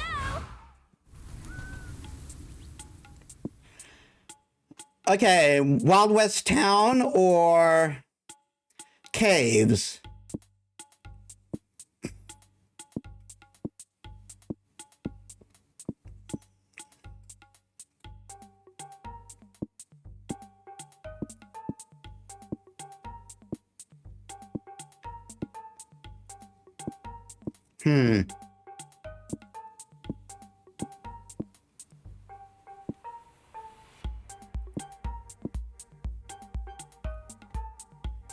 Let's get some more magic. Polly, why is it called the Wild West? I guess the Wild West didn't have the same ring to it. Welcome to the land of six shooters, outlaws, and wild stallions and 10-gallon hats. Tumbleweed! You've always wanted to be a real cowboy, or at least the kind of cowboy they show on TV. And now's your chance. So what are you going to do, partner? Let's get some magic. This village is filled with cowboys showing off the big irons on their hips like they're just begging for a high noon shoot-off. But more importantly, it's filled with cute horses. You see brown horses, black horses, speckled horses, horses that Polly and Scott are siphoning magic from. Wait. I can't explain. Oh, it's just you. Sorry, Metis. So I thought you were a cowboy here to duel us for fucking with this horse. Which begs the question of why Polly and Scott are fucking with the cowboy's horse. Well, we're low on gas, but nobody could give us directions to the nearest gas station. Oh, I got it. But I thought cars have horsepower, right? And so let's get the power for the cars straight from the horses. Can you believe it worked? We just got some free magic with no consequence. Hey, you hear a cowboy shout? What in tarnation are you doing and to Cheddar Biscuit? Oh, spoke too soon. That guy looks mad. What do we do, Polly? Same as always. Blame someone else. Metis did it. I saw the whole thing. Then I reckon you and me got a problem, Metis. Draw your gun and duel me at high noon if you ain't yellow-bellied. Great. It looks like you're getting out of this without. You're not getting out of this without a duel. So you better suggest as the duel you have a chance of winning. Turn your backs on each other. Walk 10 paces away and just keep walking. Start new lives. Never look back. A classic duel to the death, but replace the duel to the death part with a truth or dare match.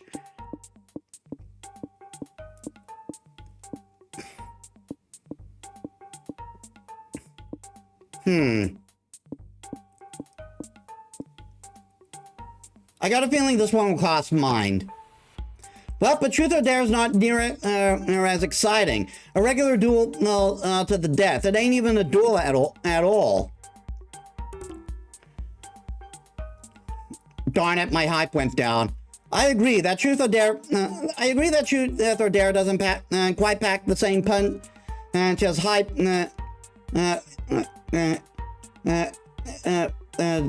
Doesn't pack the same hype as two cowboys quick drawing in the duel. But Metis kept the word classic in the name, so by law they're technically the same. Can't argue with that. Let the truth or dare duel begin. In one round, the cowboy gets you to admit you wet the bed until you were 13. Rough start. You retaliate by daring him to lick the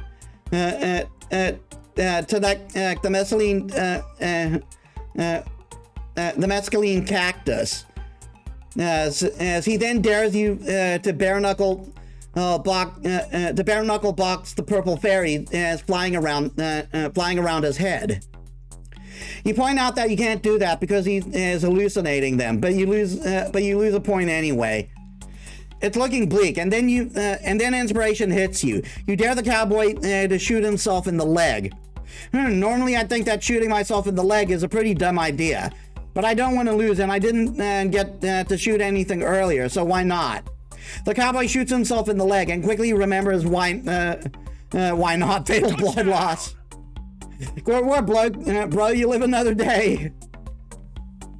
Or at least until Scott or I somehow endanger your life with our antics again.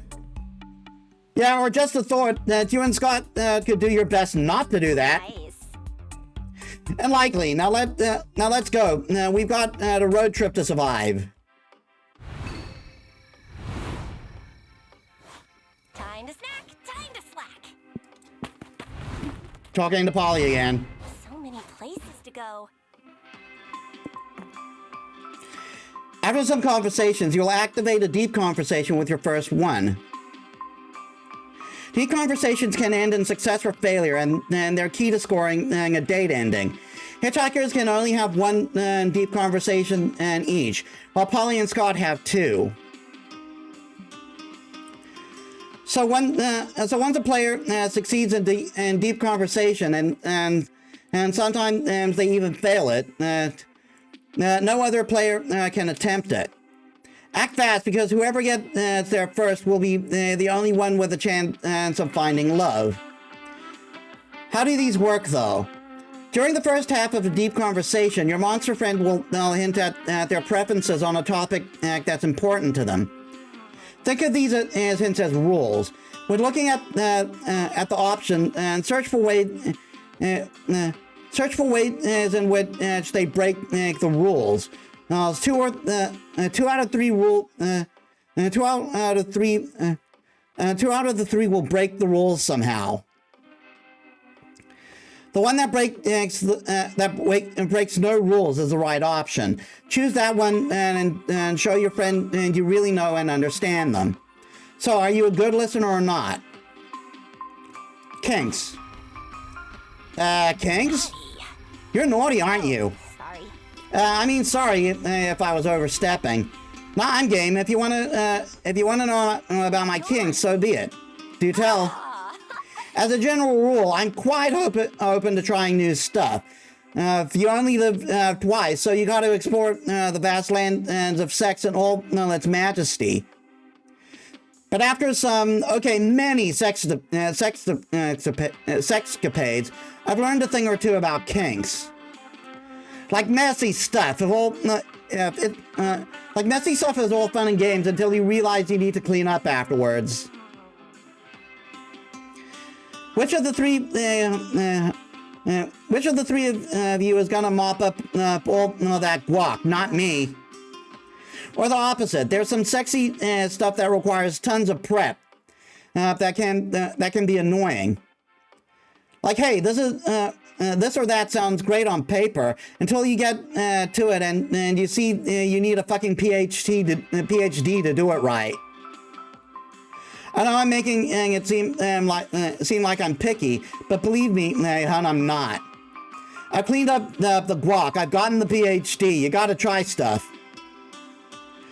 But then over time, you learn a thing or two.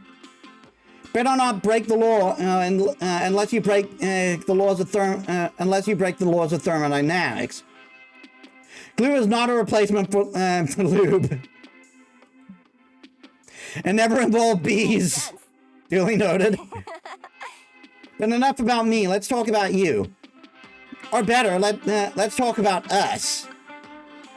Like, just for funsies, let's say hypothetically you and I, slap the salmon and stuff the taco, do the no pants dance. What would you do? Oh snap! You want to play it cool, but your head is spinning like someone is trying to exercise you. Think of something quick. Roleplay? Okay, that could work for me, but don't play it safe, dude. I want the specifics. What would we roleplay as? I want to hear about it. Boo, don't be shy. What to roleplay as? Go for it, champ. You'll be the sexy general, and Polly will be an entire fortress, and as you've taken under siege. This war won't be won with strength, but with endurance. You'll be the chef, Polly will be the pizza. Get ready to knead her dough. Wait, you roleplayed before. Just use 2 characters from past campaigns, and Elswith Valiant heir to the kingdom of Malsinor, and Tybalt brooding thief with a grimdark past.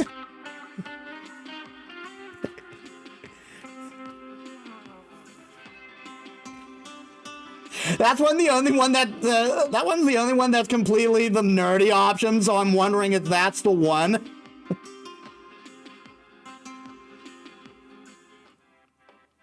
But it might also be based on stats.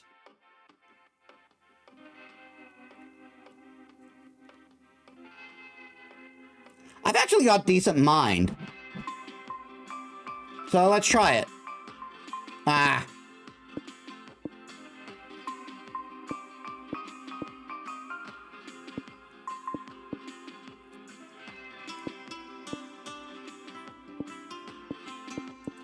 Kinky. Like, I roleplayed it as many things, but a whole fortress? That's a first for me. There's plenty of room to improvise and provides different tactics to enter me. You can even call for reinforcements if we feel like it. Sure. Polly is Polly, duly noted. And you know what? I have the perfect engine for this kind of siege.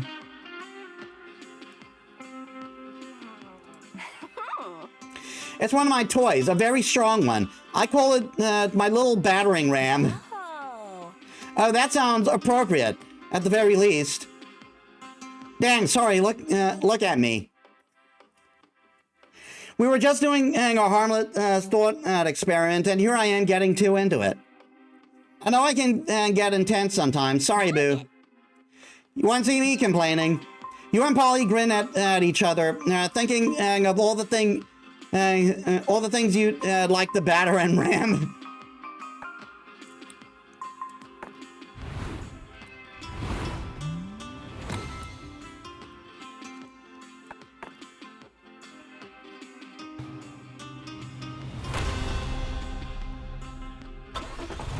Okay, so the stat itself determines the destination. You don't have to worry about the thing. Welcome to the city of Vice. You indulge yourselves unapologetically. Rambling parties, crimes, and you name it. On the last night, you go all in. The sexy demon pillow on Scott. The random bear in a tub, too. We found the bear from Grizzly 2, guys. I only know that's a thing because I watch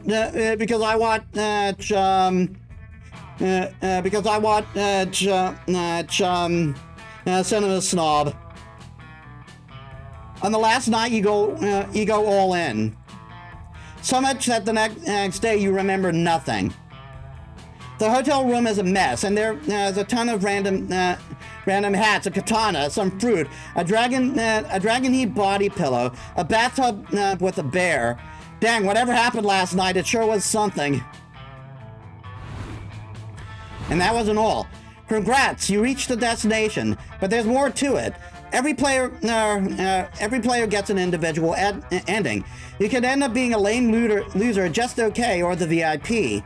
In multiplayer mode, the result will be determined based on how much you each contributed to the resource needed to reach the destination. In single player mode, it's determined by your overall resource spread.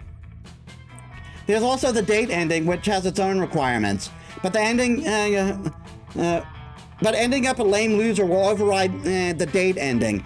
And no dates allowed for lame losers. Anyway, let's judge you. The city of Vice can wait, really. I mean, you're having quite the conversation with Polly. A few things we could do. Feathers? Yeah, tickle sex is weird, but a lady must try everything at least once in an afterlife. A penguin mask? I'm joking. But it's hard to think of anything that catches you off guard, girl. You betcha. You munch on the pizza two of you are sharing while you play this little game in the car. I know, a globe. Just one? I've had sex using all sorts of globes. Winter globes, construction globes, mittens. No, a globe. A globe with a B. Ah, yes, definitely. And you'll never know. You'll never guess how one went. Let me tell you. She leans into you and whispers into your ear. Her warm breath tickles your ear. You're alone, just the two of you. She doesn't need you. She doesn't need to whisper it. Maybe she is flirting. Nah, you're just imagining things. When she finishes, you almost choke on your pizza. Fuck, that story was strange and yet incredibly provocative. Okay, I give up. She looks at you for a hot second with such intensity that, dang, she should use protection before looking at someone like that. Let me think. Something that has never played a part in a wild poly night. Pizza. Now you definitely choke as you see as she places her hand on your thigh, still holding that look. Really? Nah, boo. Been there, done that. Let me show you. She then leans closer to initiate what's bound to be a very long night. Your first date ending. It must be love. And I got something else that I didn't get.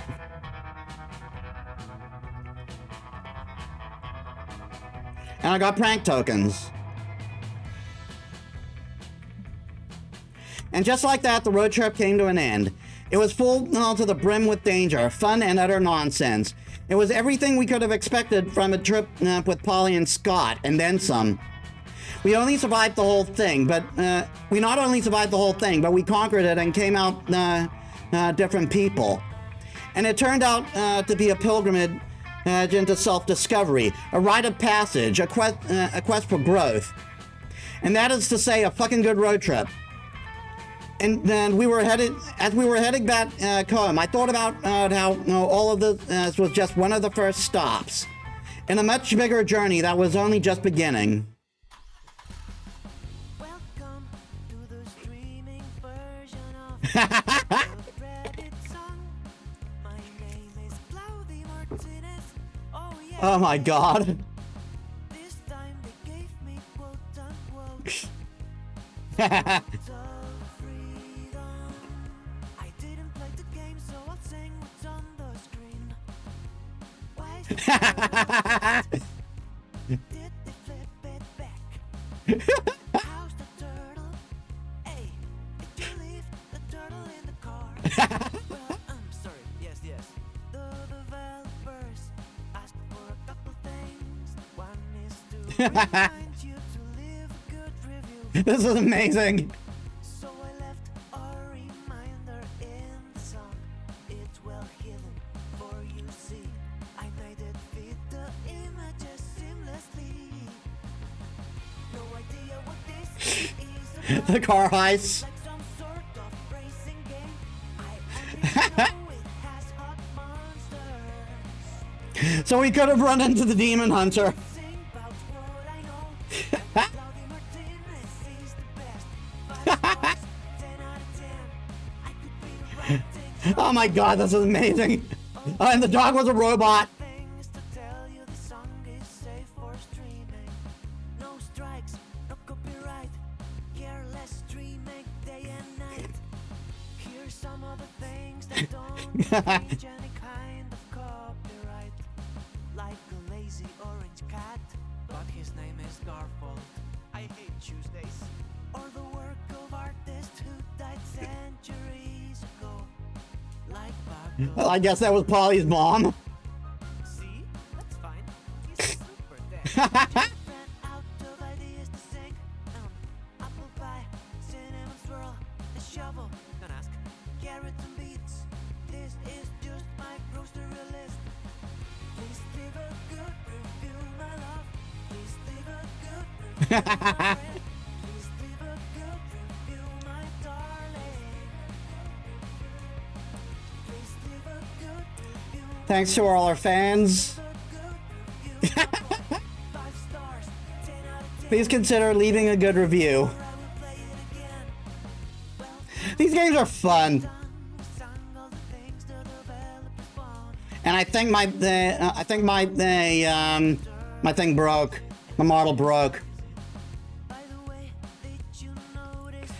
That's us creators a lot. Thanks. See you in Monster Prom 4. At some point I will get that and we will play it.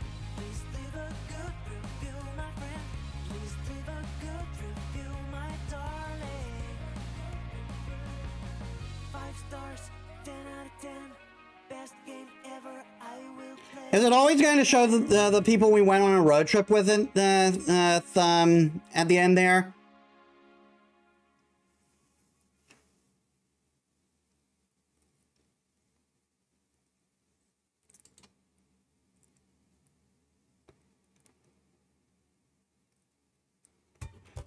Okay, Yumu, do you want to join for another game?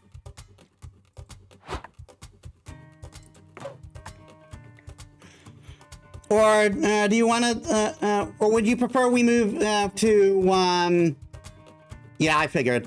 Would you prefer we move to Raifu War instead, since you were the only one who voted on the, since you were the only one who voted on the poll?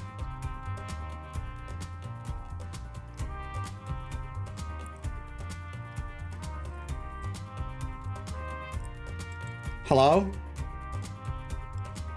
Hello?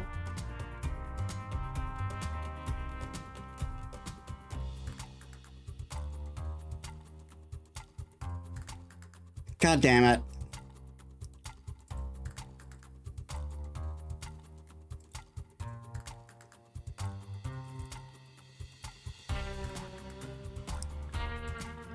I'll switch to Medea. Not Medea, to Hecate.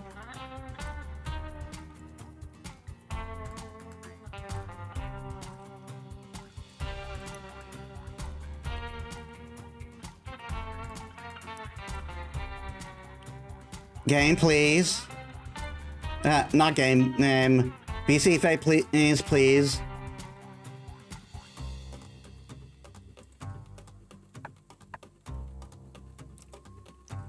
VC face.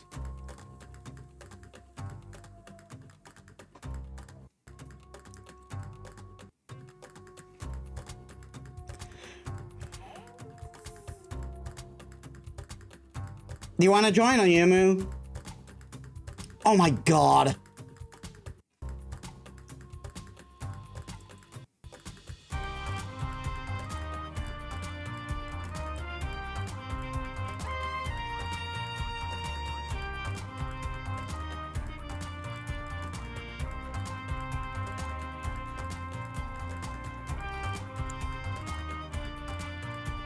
There we are.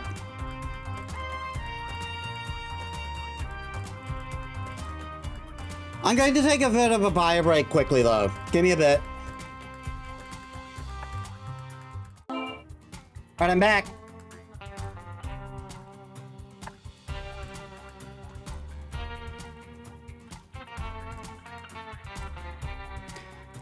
So, Yumu, do you want to play? We can. You don't need to own the game. We can do it local, and you can guide me on where you want to go.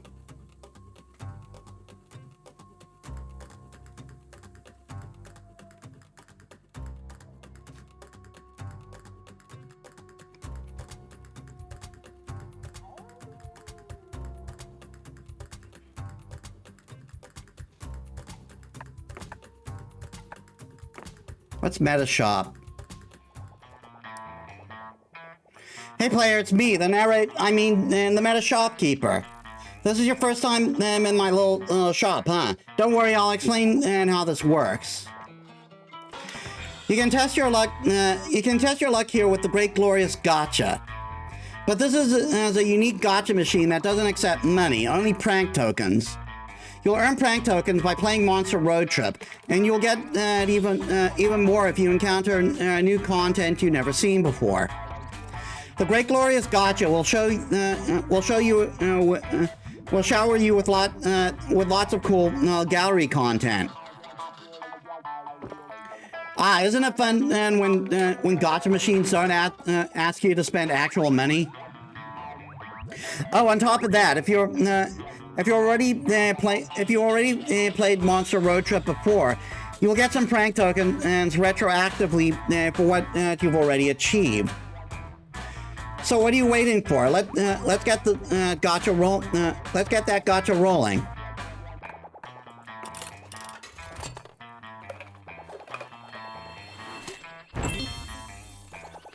Skinless Scott had outfit exploration. Skinless Scott outfit exploration. Character selection concept exploration. Location chibi is Yuan sketches. Gotcha shop exploration. Resource icon sketches.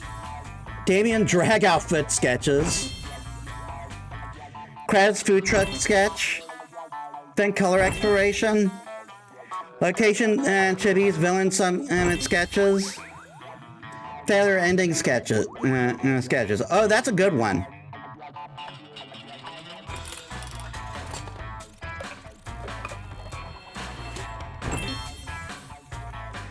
Buff slime sketches. Location Chibi's Desert Rave sketch. Animal Shelter Chibi is Amira. Bench sketches Zoe. Party Ghost exploration sketches. Milkshake sketches. Punch Someone background and shape exploration. MVP and ending Merkingdom Glitch exploration sketches. Mind Guard sketch. Map layouts exploration. I bet you'll have all the fun with that. You'll have fun with that one.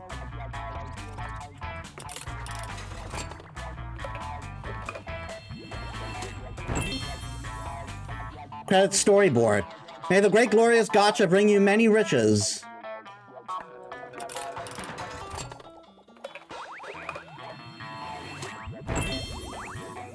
Gotham Manor Chibis.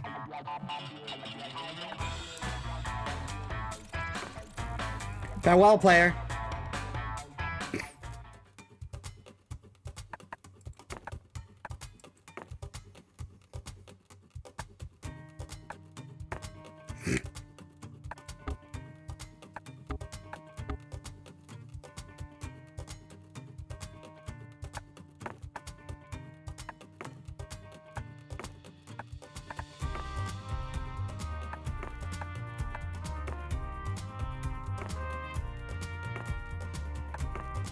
Individual endings.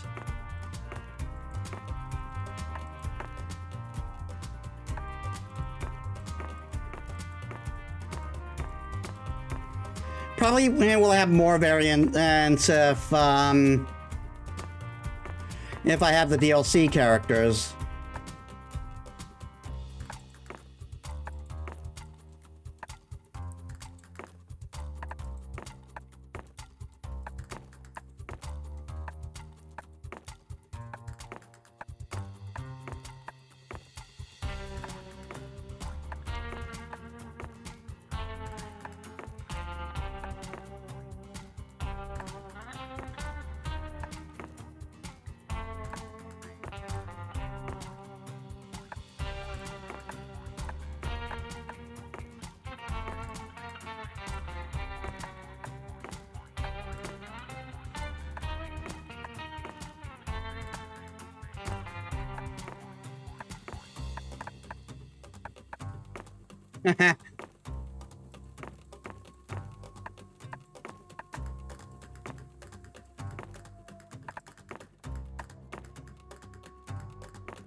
Good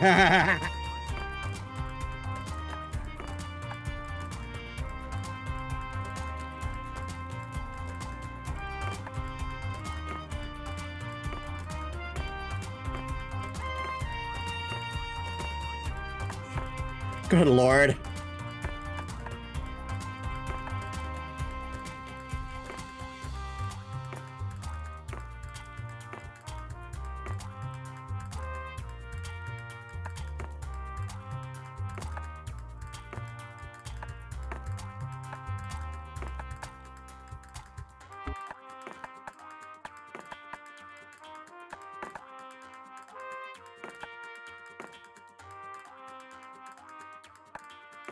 Scenic.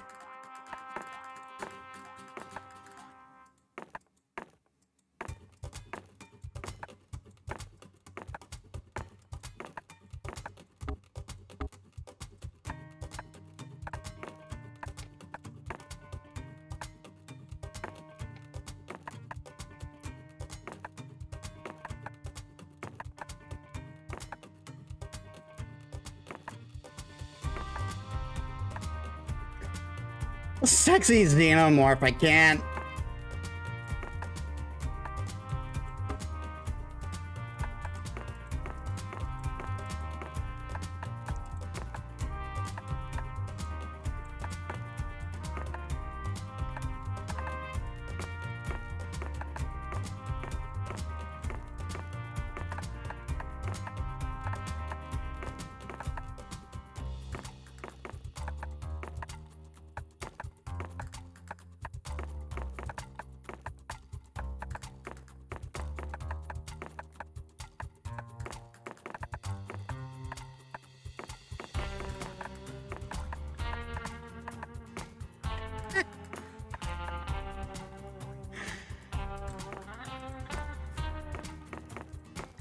What the hell is this?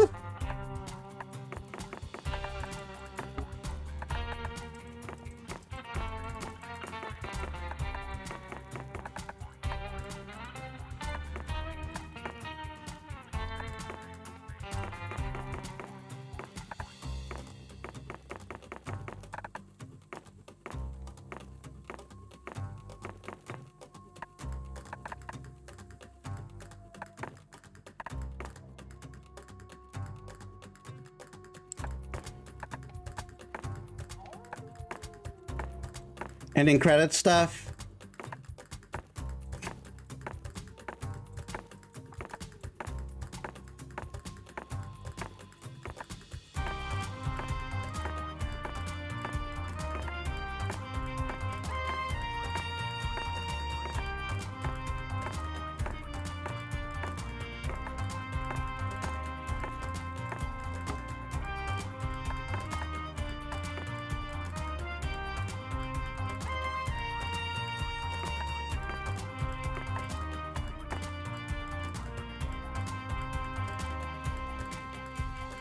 Zoe. Brian Exploration. Resource icons.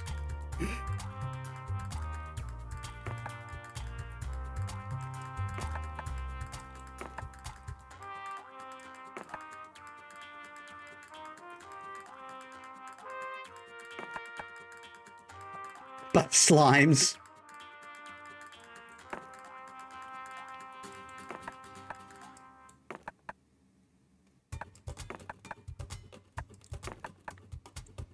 The drag.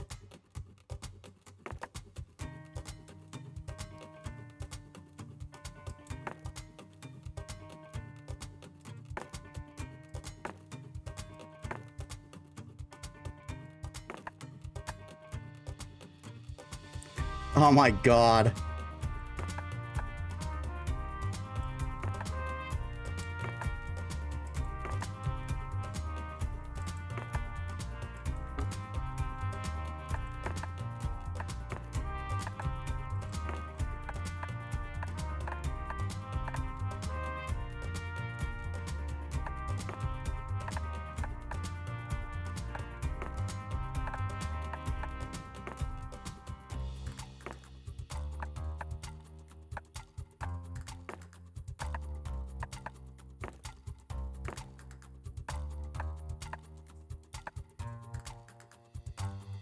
My God.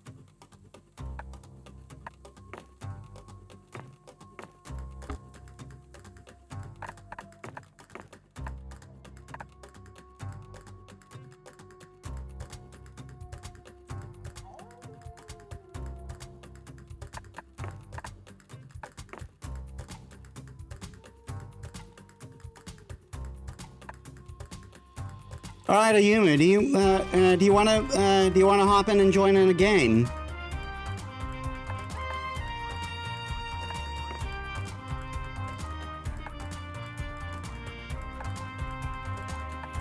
Oh, Sticker Studio?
Well, I guess I'll play it. I'll play another game.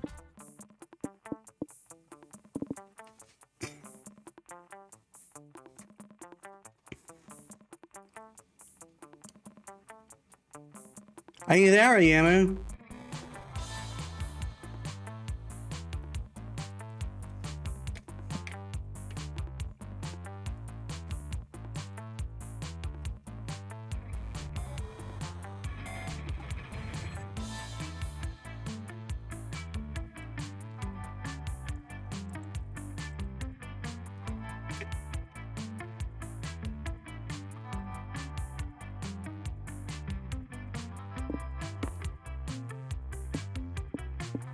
Add some cutthroat mechanics to decide who's VIP. Beautiful glitch declines responsibility for broken relationships.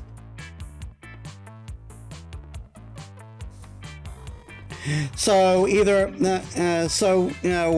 either co-op or PvP.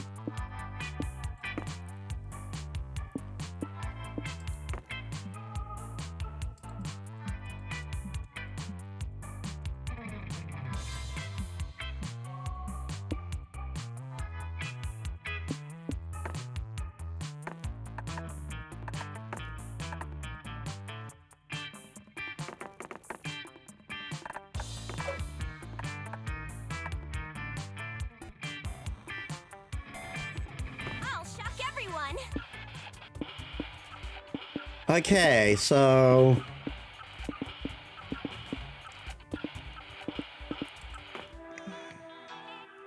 Okay, so it's still Polly or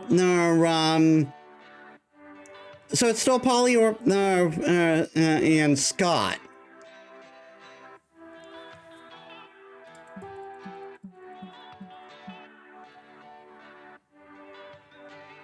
Yay!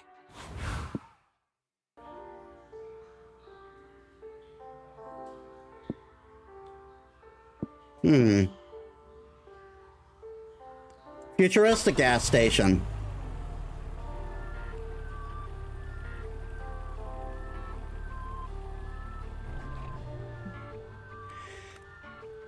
You pull into what you think is a gas station, but honestly, this could be a space station for all you know. Seriously, this place is high-tech as hell. Do they even serve it as regular vehicles? Well, only one way to find out. What do you do?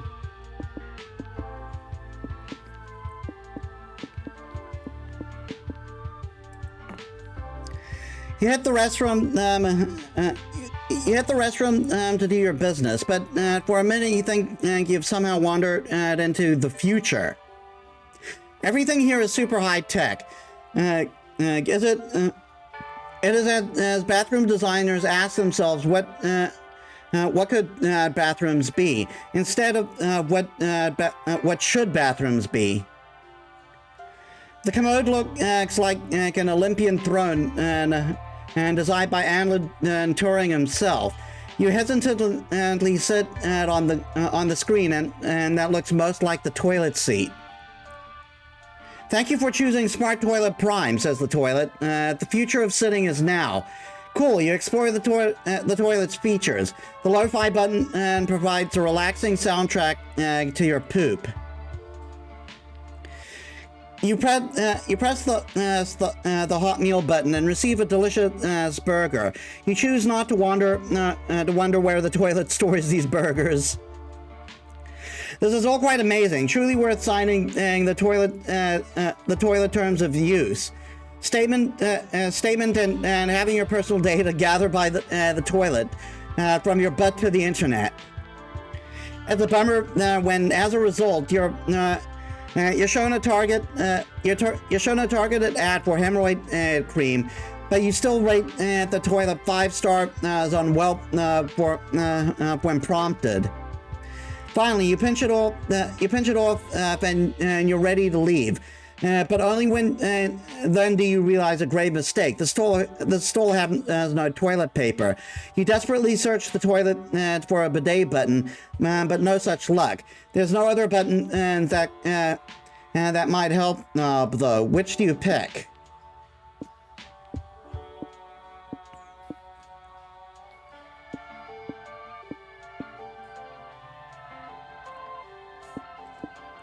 Total cleanse, because the all caps is always a good sign on a smart toilet.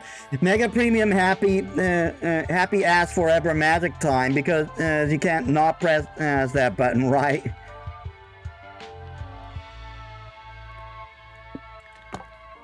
Suddenly, the toilet encases you in a metal tube. Do not scream, Prime Shitter, it says. Prepare to be cleansed. Hot soapy water is blasted inside your ass, and the rest of your body is also washed, scrubbed, exfoliated, and moisturized. Good God. The toilet cleanses your body. It cleanses your palate. It cleanses your act, your police record, and even your police record has never been more spotless. The toilet even cleanses your soul with a baptism. A robo-priest suddenly enters your stall and anoints you with soap. It puts a wafer in your mouth, and apparently that apparently symbolizes the flesh of the toilet, whatever that is. Thank you for choosing Smart Toilet Prime Disciple, the toilet says, as it sends you out with an air freshener hanging from your nose. You're unsure if you just joined and some techno toilet cult, and that pressure You're unsure if you just joined and some techno toilet cult, and the turbo pressure watt exhausted 2 stamina from you, but your 2 soul sure feels invigorated. Let's go.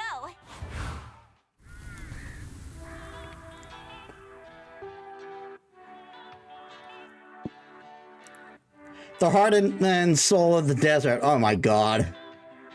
And it's a foot, of course. It's got a whole lot of heart. We're gonna go to the hole.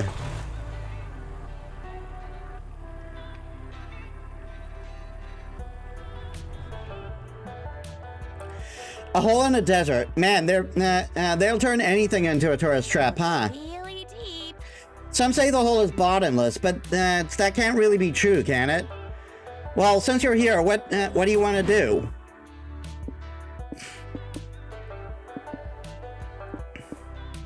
Pull up prank. There are plenty of other visitors here, ripe for the pranking. And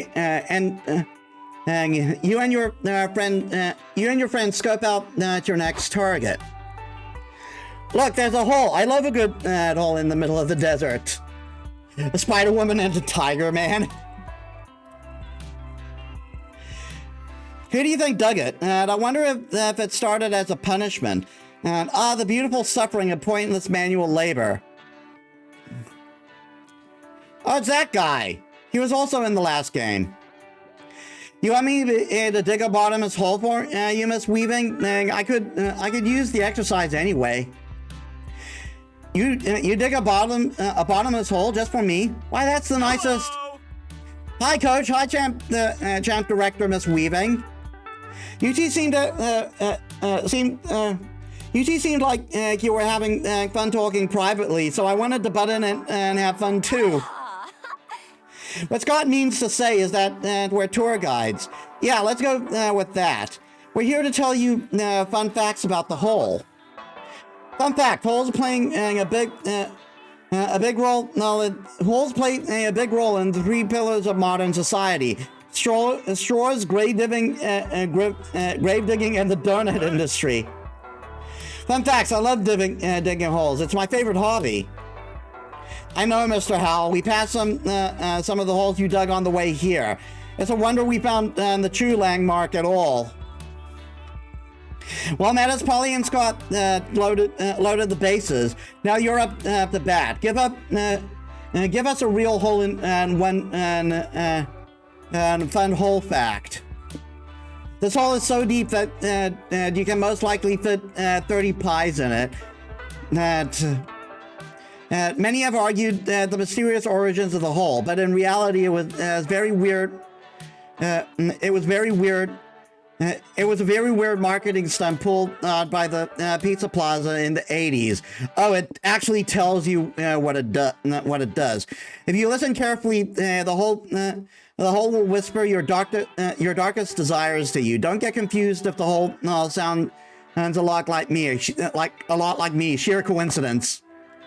Metis, you're an incompetent fool if you think we're gullible enough to. Hey, bottomless hole, tell me what all my darkest desires. You stealthily lower yourself into the hole and whisper back, Coach, your greatest desire is to buy Polly, Scott, and Metis burritos. That makes sense. Burritos aren't very healthy, but eating them is a dark, guilty pleasure of mine. It'd be a pleasure to share a burrito with my students.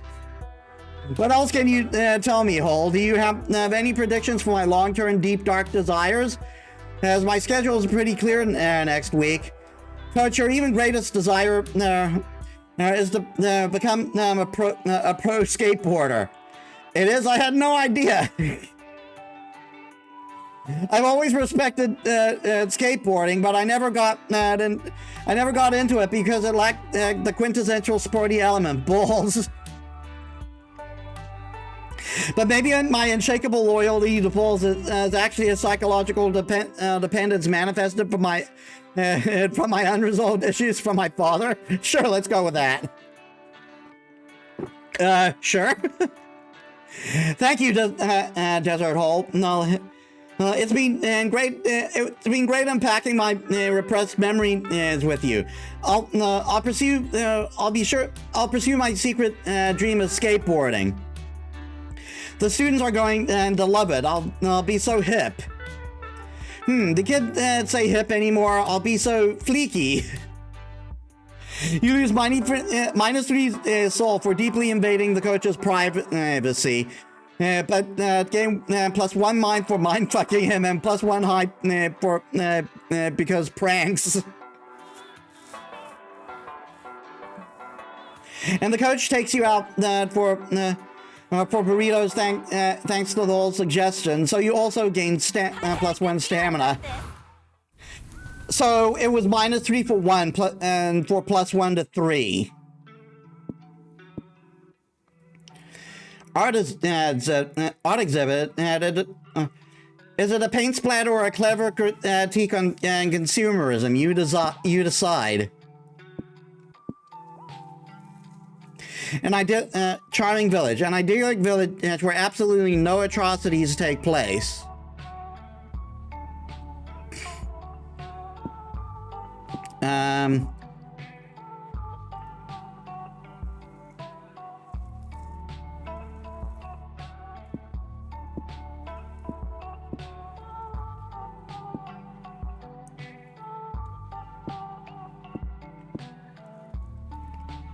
Let's go to the art exhibit. Bye, hole. I wish I could have gone inside you. Phrasing! Art is beautiful. Art is emotional. Art is raw, unfiltered exploration of the monster condition. One of our signature artworks. Okay, I gotta take a food break. We'll continue this when I get back. I might extend the stream, but I'm not sure if I will. Give me a bit, guys. But I'm back for the time being. But I'm going to leave in a bit for cake. So we'll do as much as we can then. Art is apparently painting a white stripe on a blue canvas and charging $40 million for it. It's time to get cultured. What do you do at the art exhibition?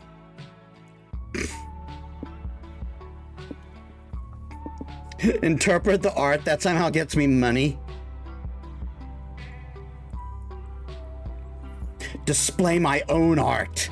You tell your friends that you intend to display some of your own artwork at this exhibit. Sounds fun, and look, they even hung up a blank canvas for people to draw on. Greetings, my friends. Hello, friend, and hello, friends. Are you also admiring Vincenzo Spinelli's piece, is Bianco Nientoltro?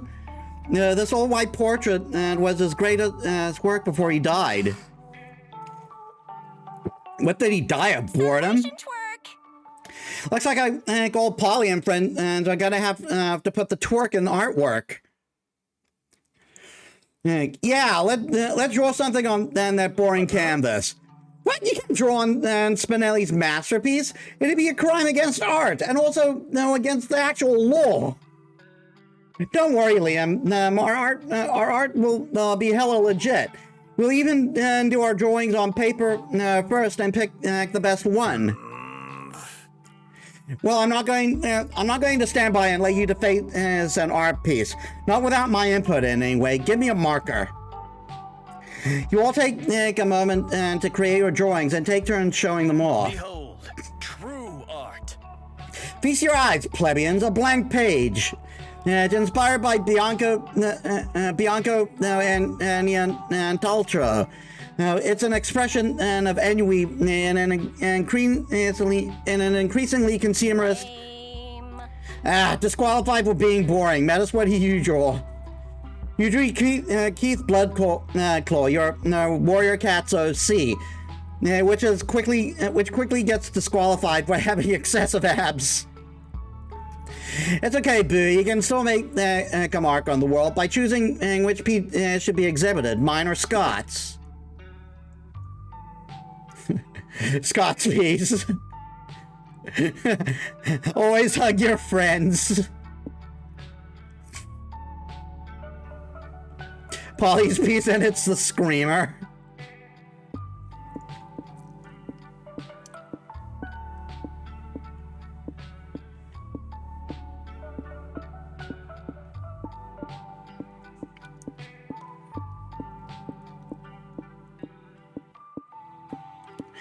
I could actually introduce some actual art in this. Oh, and it's butts.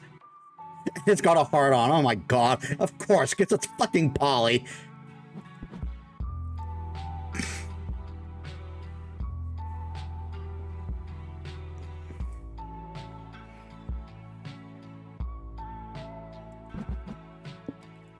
Or I could make a whole farce out of this bullshit.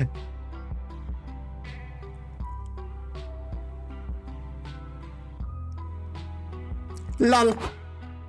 Scott translate says drawing to the museum wall immediately. Art snobs are falling over all over it to discuss his imaginative broad strokes and clear call to action.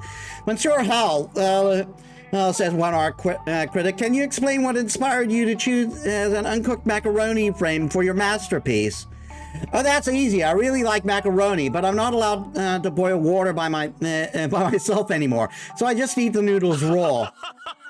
I spilled some on the picture while I was working, and so I just rolled with it. This is an insult. This is an insult to Vincenzo Spinelli. You destroyed his masterpiece with your shitty macaroni art. Oh, I wouldn't say he destroyed it. In fact, Monsieur Howe understood my art better than anyone. The art critic removes his fake mustache and giant beret to reveal Vincenzo Spinelli, you're supposed to be dead. Hey, I merely faked my own death so I could watch Bianco at Niantaltra in secret, waiting for the day my true artist would correctly a true artist would correctly interpret it as a blank canvas. Bluff gentle art that's of vicious fur. Thank you for realizing my dream. You are the true artist.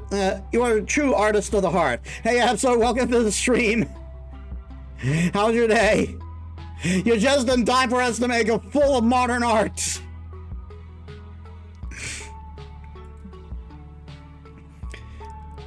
You and not the purple vampire obviously didn't get any of my art. Sheesh, okay. Hooray, you gain +2 soul for choosing the piece with a wholesome message. But you lose 2 stamina because that macaroni came out of your road trip food supplies. I'm fully charged. Graveyard, pay your respects, or don't.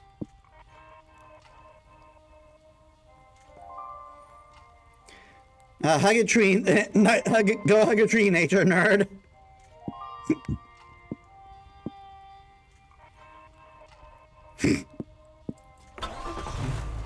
Polly, I don't think I get art. It's okay, nobody does.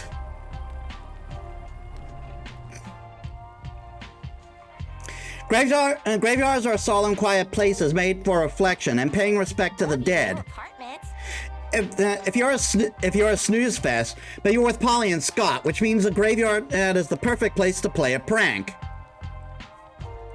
And I'm shaking hands with a zombie. The only question is, what's the best prank to pull?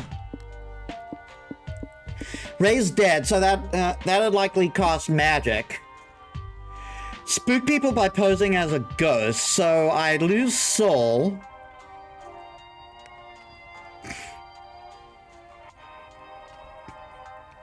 But I gained something else. Crash a funeral.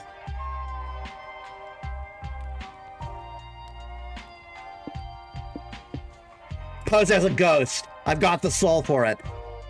You get a moment alone with Polly and Scott and pitch your She Coast idea to them. They're immediately on board. You spy on your first victim,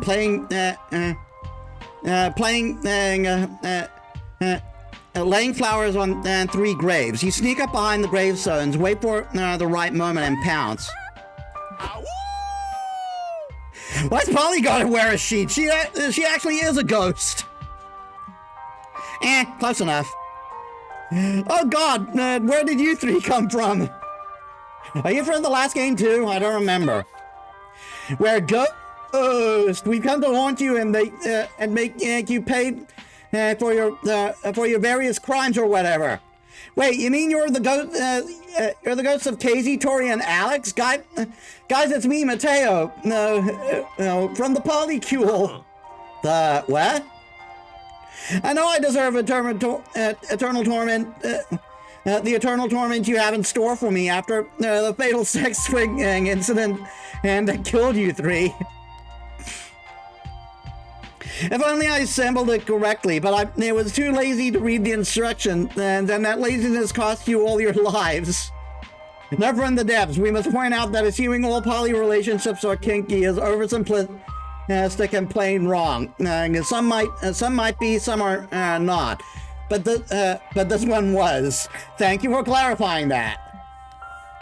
I miss you all so much. Is there anything I can do to show you how sorry I am? Seriously, I'll do anything.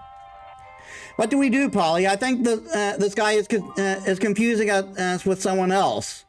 Just roll with it. The first rule to good pranking is not knowing when to quit. Well, if you aren't bailing, then you're taking advantage of the situation. How can Mateo make it up to you guys?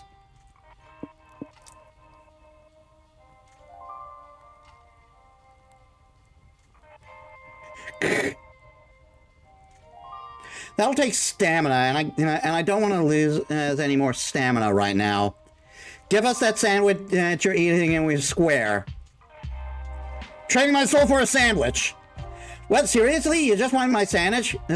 Why? Ghosts don't even eat, do they? Who are you, the ghost police? Don't question us.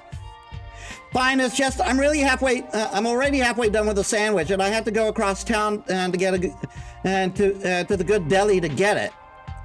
Are you sure I can't devote the rest of my life to honoring your memories or something? Maybe they donate to an organization that prevent sex ring deaths. Nope, we want that sandwich, or else your soul burns in guilt and agony for eternity. Them's the rules. Defeat. Mateo gives you the sandwich. It's a BLT on rye. Yum. Wow, I'm actually glad I did that. My soul feels lighter now that I'm absolved of the guilt of... Bro. Yeah, cool, bro. Are these tomatoes fresh? It's delicious. The sandwich is really good. You can see why Mateo considered giving up spiritual salvation for it. You gain +2 stamina for your snack, but lose -2 soul because you stole it from a grieving widower of 3.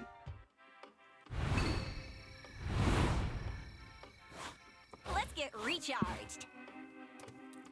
Talk. Time for some leg stretching. Now we're gonna talk to Scott.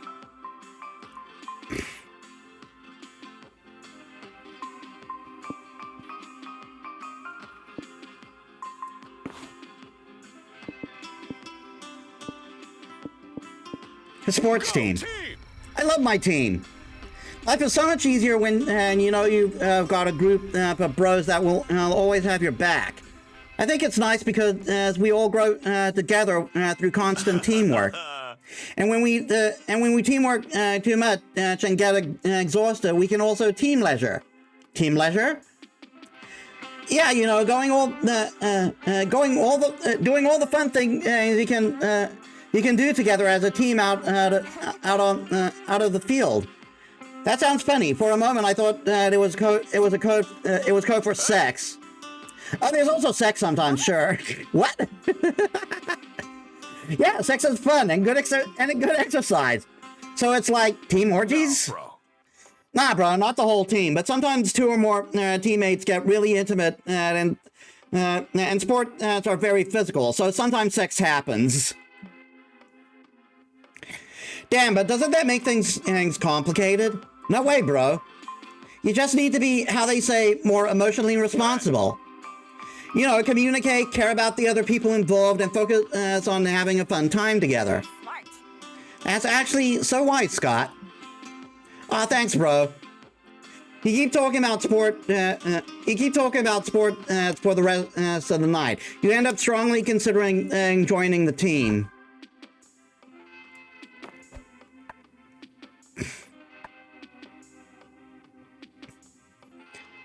So I can go mine and for whatever this is, or hype. We'll see where it goes then. I've got a good feeling about this. Casino, just chances are you're gonna have a fun time. Cryptic tech company, testing the limits of tech and ethics.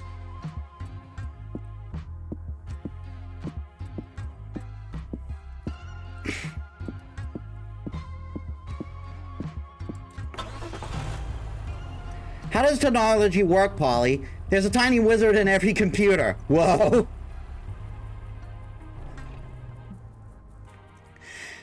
Now, you've never seen technology this advanced before. Is here.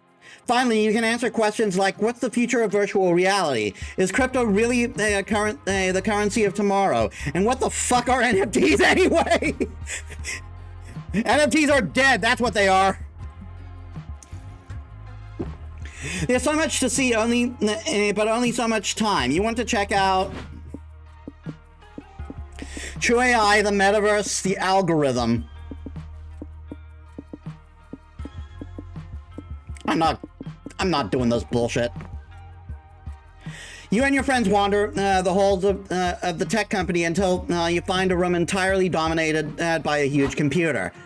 Greetings, Polly, Scott, and Metis, says a stilted electronic voice. It is I, Mac, the most intelligent supercomputer ever devised.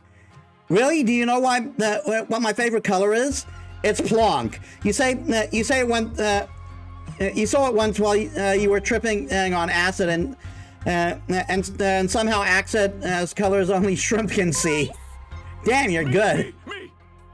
Mr. Mac, do you know what I'm thinking about right now? You aren't thinking. Whoa, you're right. Good job. Hey, Mac, do you think you could, like, not listen and gather data about it for a few minutes? I need a private moment with my friends. No, I'm programmed to gather data all the time to fill out my database. What if we say pretty please?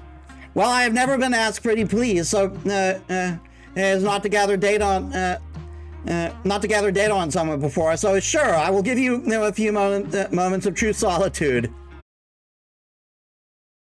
All right, it's gotta go for cake. Give me a bit, guys. All right, I'm back, and our total is around 22 minutes.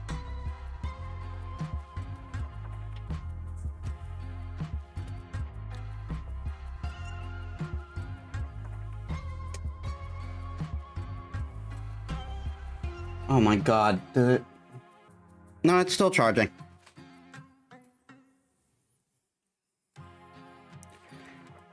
Guys, we have access to a real supercomputer right now. Do you know what that means? If we use the computer to order pizza, it'll show up real fast. No, goofball. This is the ultimate challenge for the prank masters. We need to prank this computer so it learns the beauty of the monster error and the ingenuity of life. With a Z. But how does one prank an all-knowing, constantly developing AI? Make a fake persona literally crafted to warp all the computer's predictions. Fuck yeah, let's go full hacker, baby. In order to disrupt the computer, we're gonna have to totally remake your personality, Metis. Like changing your name, your political opinions, making you the CEO of a disruptive corporation, making you way more charismatic than you are now. I was actually going to say Elon Musk until you suggested the charismatic part. I want to help. Maybe we can add something about frisbees. Frisbees are really cool. He spent hours crafting this new persona, losing 3 mind in the process. Then you check in on Mac. Hello again, Mac. Apologies, but I don't have time to chat right now. A lot of my predictions must be readjusted. Hello again, Mac says. Apologies, but I don't have time to chat right now. A lot of my predictions must be readjusted. A new individual has suddenly entered the webosphere. Mr. Baddock, I have you Baddocks. Oh yeah, tell me more about Mr. Baddock, Mr. I have huge buttocks. He sounds like an interesting character. According to my new data, he's been made the Prime Minister of Butts. So I did not know that this ministry even existed, which is a gross oversight on my part. Of course, the Ministry of Butts. It's a new thing, and as butts are getting more relevant in politics. It also seems that Mr. Baddock is the CEO of a tech company called Apple But Better. I think that's a typo. I read it in the newspaper. It's called Apple But Better. Well, that is irrelevant because the biggest disruption in my predictions is Mr. Baddock's enormous frisbee collection. Wink. Yeah, he's a real frisbee fan. Wink. He's hoarded so many frisbees. I'm predicting that it'll destabilize the inflation of frisbee product and lead to the economic collapse in 15 years. With that, could you please leave? I need to focus on my computational power on researching. I have huge upcoming frisbee crisis. You leave with +4 hype for pulling off such a dope prank. Because apparently pranking a computer still counts as being a dick. You lose 1 soul, though, because apparently pranking a computer still counts as being a dick. My turn on the driver's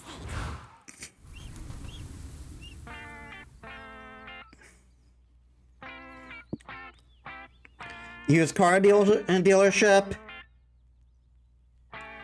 A regular motel. Well, motel. 69 bottles of beer on the wall. Aha, nice. After a long, exhausting day of sitting in a car, you're ready to turn in for the night. Mama needs some rest. Time to choose which mundane activity to do before going to sleep. Surely Polly and Scott will find a way to make it weird.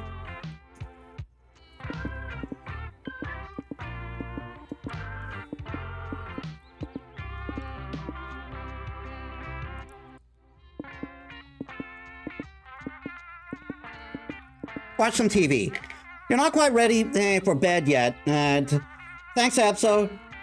You're not quite ready for bed yet, so you decide to watch some TV. Sadly, your motel doesn't have any streaming services, so you're stuck watching cable like some 18th century peasant. Yes, cable totally existed in the 18th century.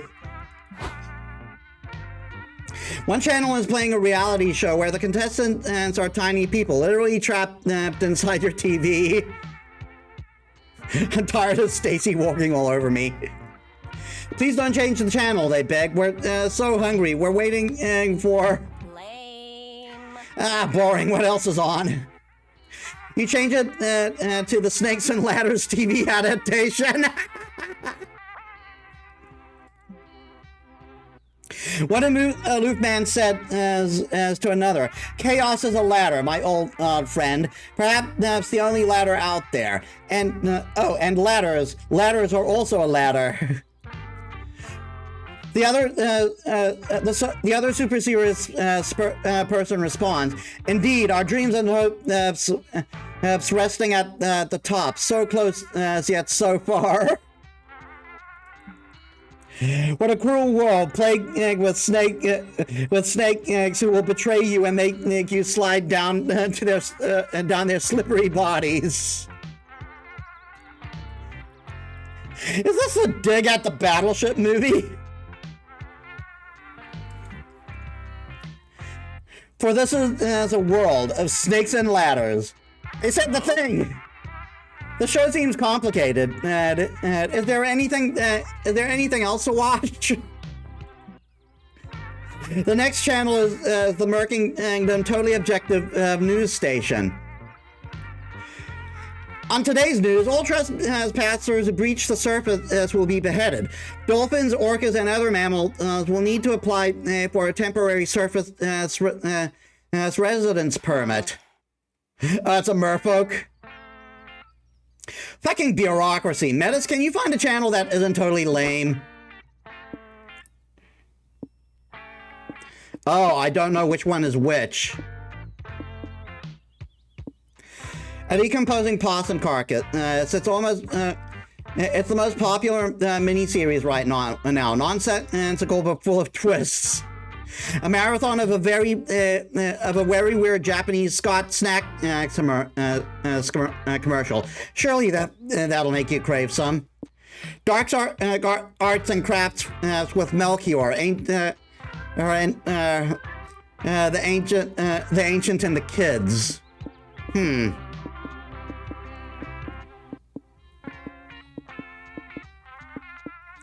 Oh, I chose the normal one.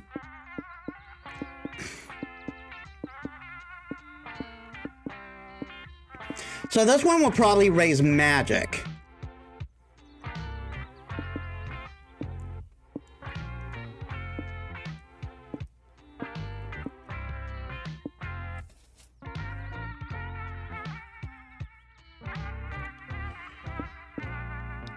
Scottish, the commercial will probably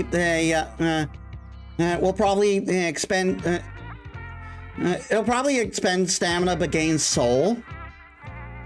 Oh no, it'll probably probably take money but increase stamina. Decomposing carcass. It says it's full nonsensical but full of twists and turns, so probably less mind but more hype. Oh, we've been hearing about the show. The critics say it's the tits. Wow, no, it's really gross. I can't look away. Right? Is its arm gonna fall off? What type of insect will retrieve which part of the possum? And most importantly, can we imagine how it smells just by how it looks? You couldn't stop watching this beautiful, disgusting force of nature even then if you wanted to.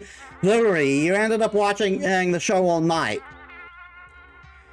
That was great. I like the underlying message about the beauty of nature's cycle. We live and feed from the earth, and once we die, we go back to it as quality TV. Bro, do you think the possum will survive? Maybe, Scott. You leave 3 mindful facing the meaninglessness of life and death, but you gain +3 hype by following at Decomposing Possum Posse to meet other fans and discuss theories about the next episode. Hey.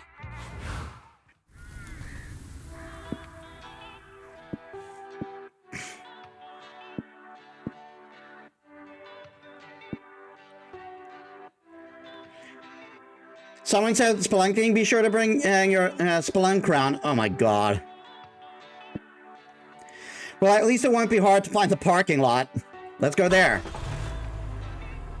I can't believe you clogged the drain. Sorry, shedding season. Wow, there's nobody here. You've been wandering this village for a bit and haven't met a single living soul. What could have happened to all the inhabitants? And all their stuff is still here. Well, you suppose the first order of business is to go wild. Who cares where the possum went? Who cares where the population went? It's an empty village. You can go hog wild.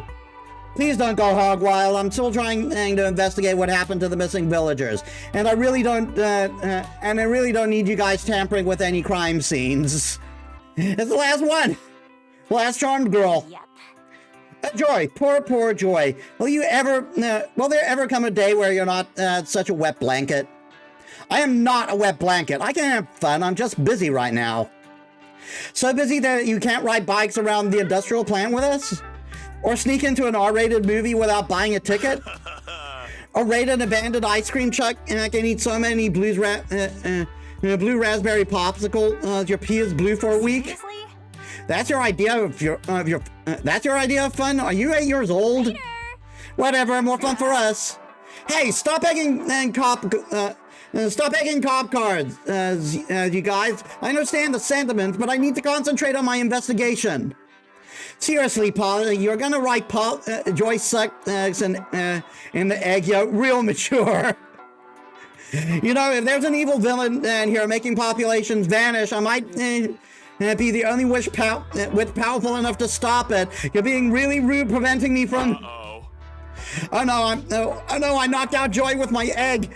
She was supposed to catch it with her hands, not her forehead.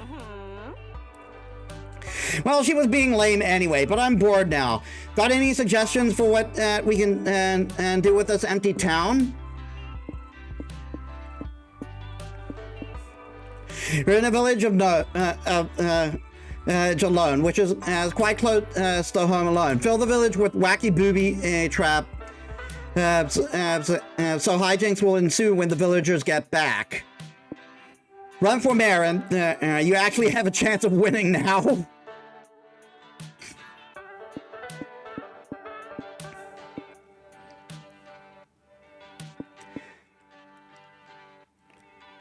I have more money than I do stamina. I think running for mayor will cost the money for the campaign.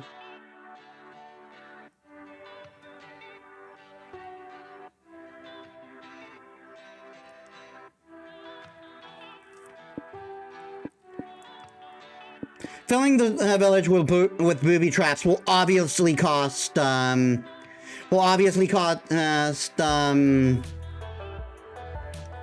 well, either it'll cost soul or it'll cost stamina.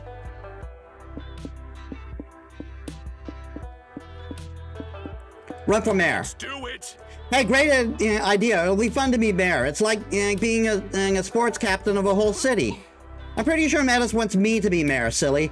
I'd legalize every drug against most forms of vandalism. Does that mean you're going to run against me? I don't mind some friendly competition. Oh, it's on. I'm sure I can get Metis to vote for me. A vote for Polly is a vote for this booty. Well, no, a vote for Scott is a vote for Scott. And a vote for Scott would make me really happy. Polly and Scott spend -3 money together on their campaigns, slogans, advertisements, rallies, and the works. It's a little much since you're the only impartial voter, but whatever floats their election parade floats. When election time comes about 2 hours later, you have Joy count the ballot to make sure it's fair. I can't believe you guys are making me count ballots with a concussion. Anyway, Scott got one vote, Polly got 2. Congrats, Polly. I'm guessing Joy Joy probably voted for Polly. So I voted for one of them. Who's the third vote belong to? Yes. I knew Metis would vote for me. You're a peach, babe. Actually, I voted for Scott. I've always wanted to see a dog mayor in person. Wait, but that means, Scott, did you vote for me? Why didn't you vote for yourself? Because I wanted to be mayor, and I thought it'd make... because you wanted to be mayor, and I thought it'd make you happy. I'm just glad to be included. Scotty. Aw, that's so sweet. You know what, buddy? You can be mayor. You deserve it. Hooray! My first act as mayor is declaring everyone mayor. Let's share the love.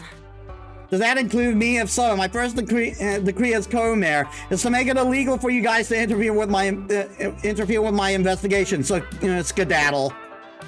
You can't argue with that, sadly. So, but you still gain +3 hype for winning the election, and now you can add mayor to the previous career section of your resume. I had a good feeling about this. A ranch? Probably just a mirage. You're just seeing things.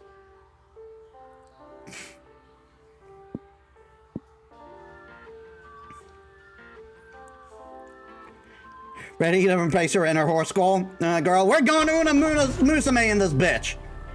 Finally, some respite from something. Your car stopped at the red light when a slick red sports car pulls up next to you. The driver revs its engine and a deadly invitation to a race. Fuck yeah, a street race. Drive, Scott. But the light is still red. We can't move yet. Who cares? Street racers don't play by the rules. Drive. Scott peels out and so does the other car. Warp speed, Scotty. Drive like there's no tomorrow. Okay, if you insist. But I'll go 5 miles above the speed limit, just to be a good boy. Fine. Metis, looks like it's up to you. Shoot out the other guy's tires. What? How? I don't have a gun. You don't? But you called shotgun. That means you sit in the passenger seat with a loaded shotgun and fuck up anybody who tries to mess with us. You're about to tell Polly that's not what shotgun means anymore. When you're racing opponent suddenly slam his car into the side of your car. Whoa, we almost went off the road. That wasn't very nice. It sure wasn't. Looked like these motherfuckers want to play dirty. Madison, since you already let me down on the shotgun, you better have a good idea to retaliate and win this race.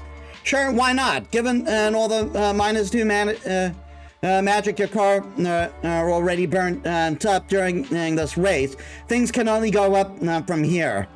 Time to play a little dirty and win the street race.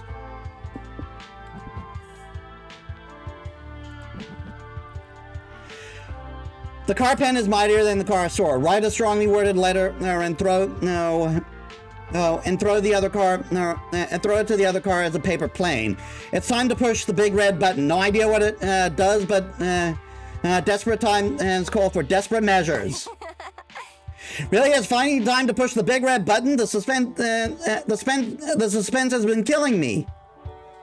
Looks like today is the fateful day. You and your friends gather your courage, hold your breaths, and you push it. Nothing happens. Damn.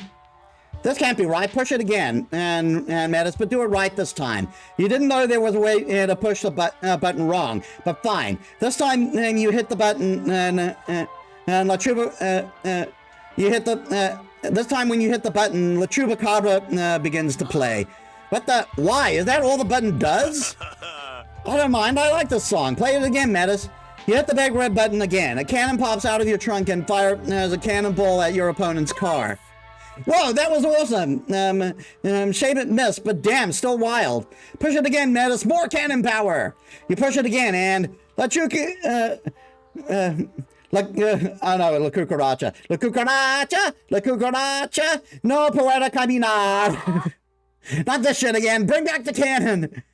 You push the button again. Your opponent's car suddenly spins out, catches fire, and explodes in a spontaneous inferno. Huh. Did we win? Push the button again, Metis.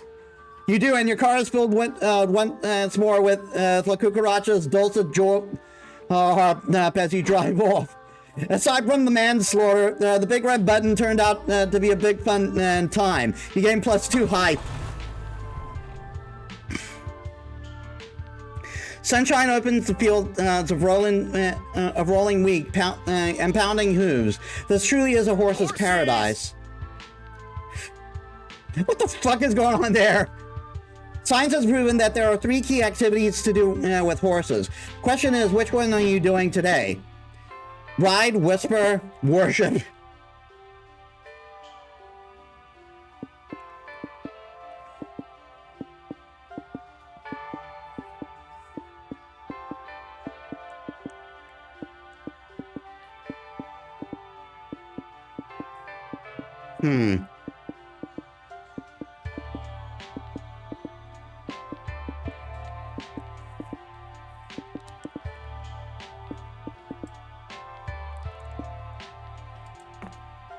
You all approach the stables, but find they're already full of other people visiting the ranch. You're surrounded by young girls in blue jeans and ponytails. They're bowing to the horses and filling diaries with horse doodles. You also see a familiar ginger fuckubus you met at summer camp. Hey.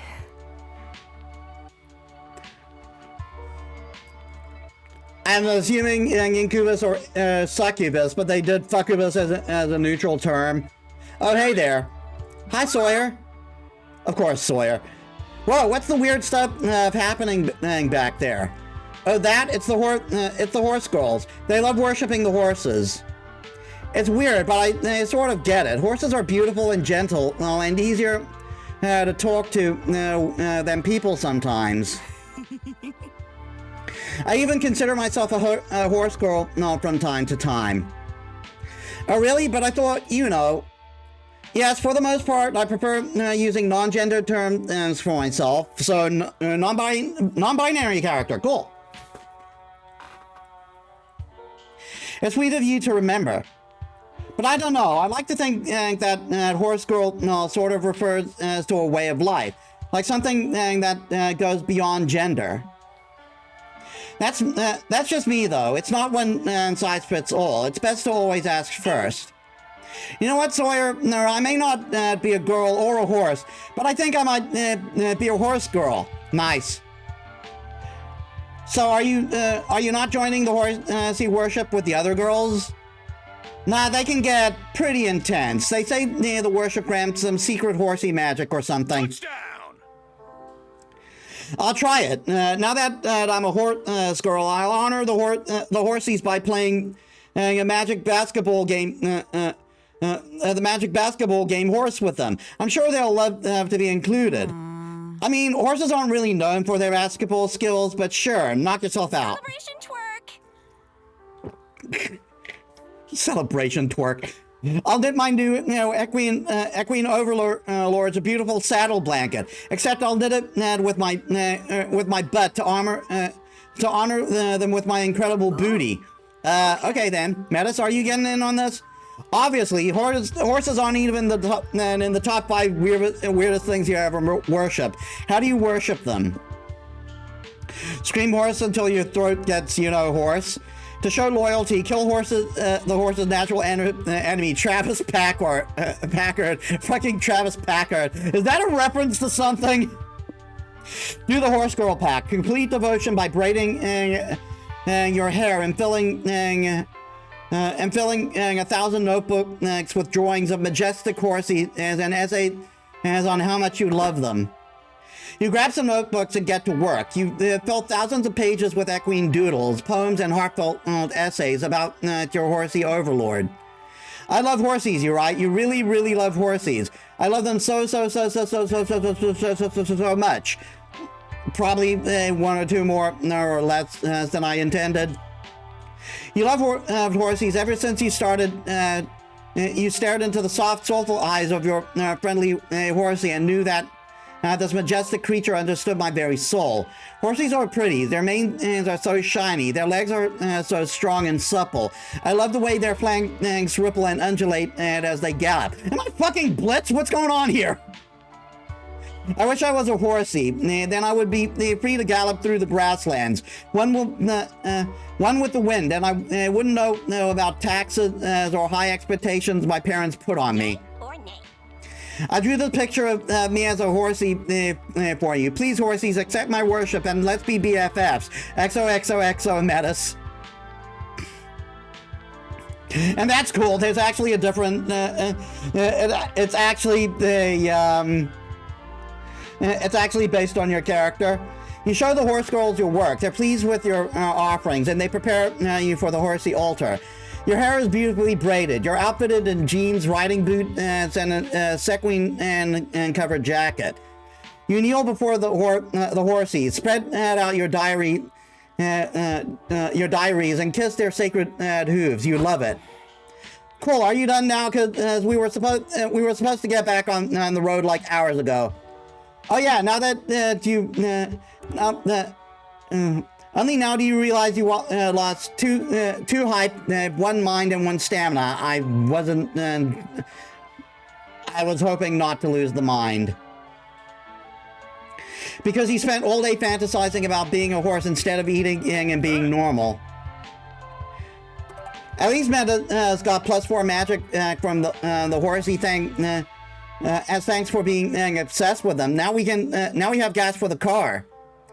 Yep, that's true, but you're reminded that you only need the car because you're not a horse and can't run fast. Your dream will never come true. Oh well.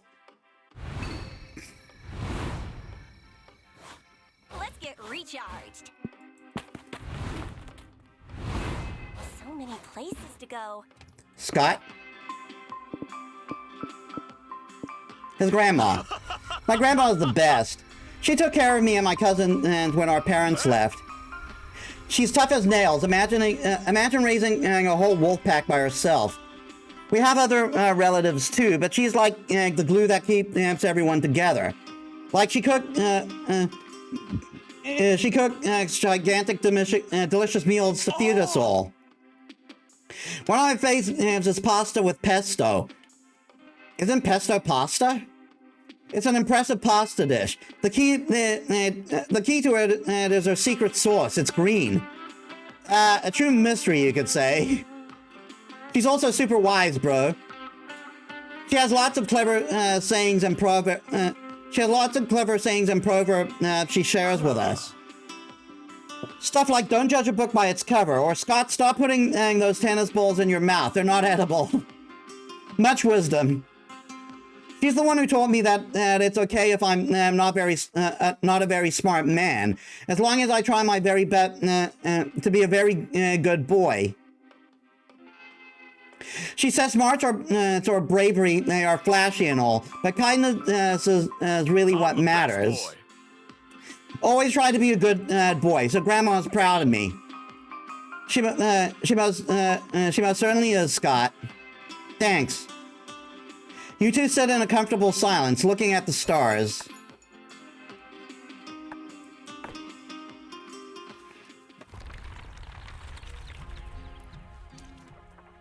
A new day, a new adventure. World's biggest potato.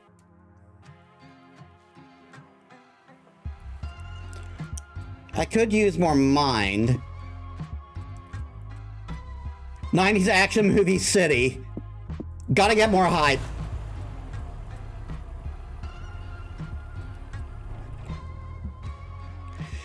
This is a city ravaged by heists, villains, government corruption, and tough guys doing anything to rescue their daughters. A city like this needs a hero, someone brave, bold, and badass, preferably with a gun and some washboard abs. You're definitely not the hero that the city needs or deserves, but you're here now, so fuck it. What do you want to do in this 90s style action fest? 90s sudden explosion, baby! You're exploring a bit, dodging bullets and random shootouts, and trying not to get run over by hijacked police cars when you find your friend Dahlia.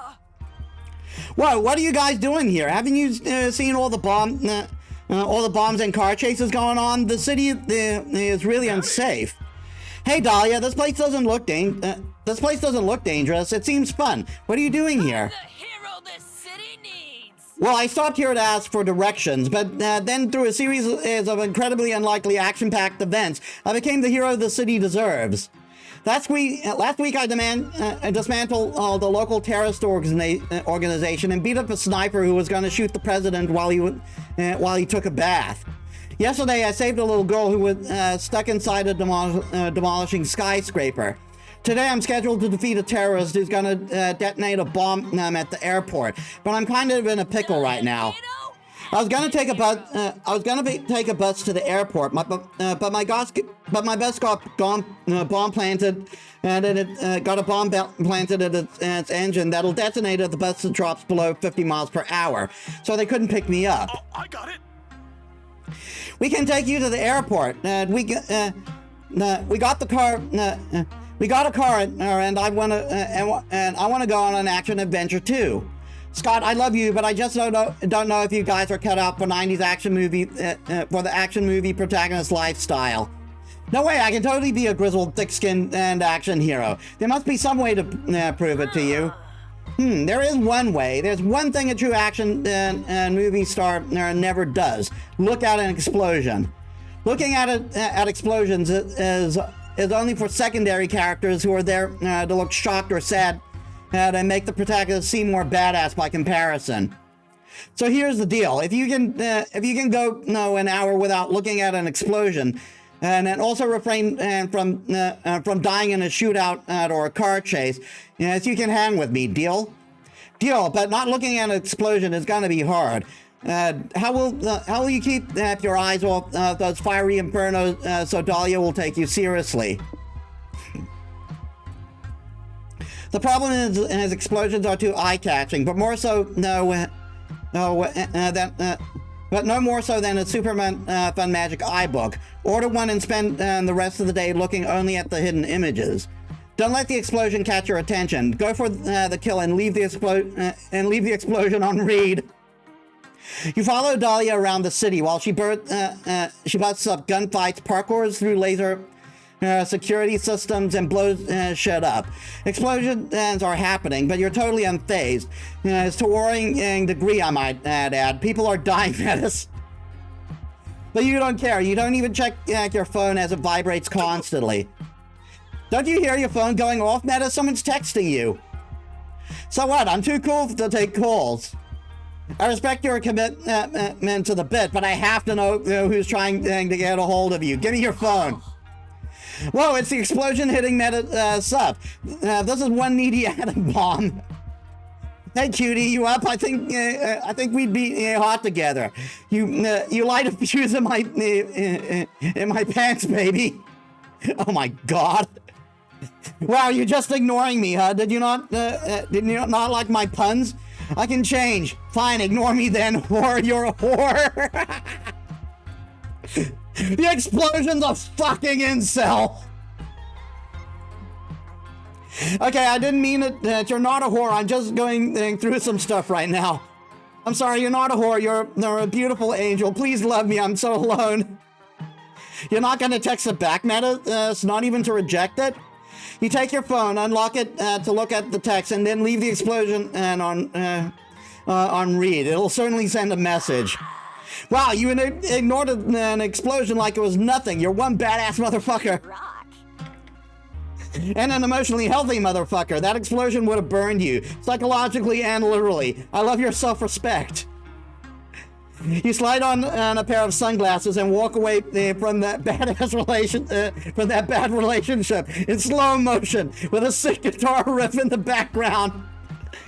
Dahlia lets you guys tag along with her to the airport. Then you gain 3 hype saving the city, but lose 3 soul for ghosting the explosion.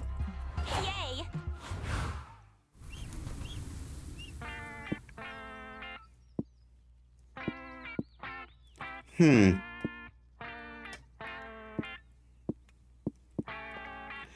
Space Station, the final frontier. If the Ravers party in the middle of the desert, does it make a sound? Well, I need to regain my soul, some soul, so...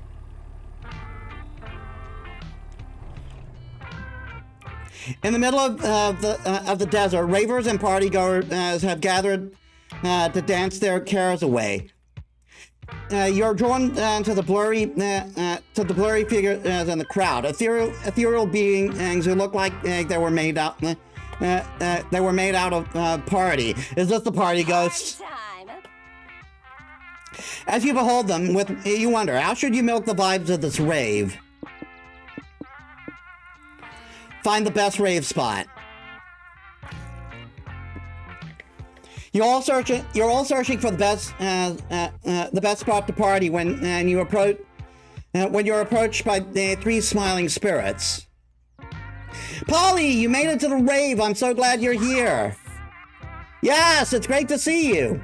Scott, Metis, this is Summer, Macarena, and Cheese.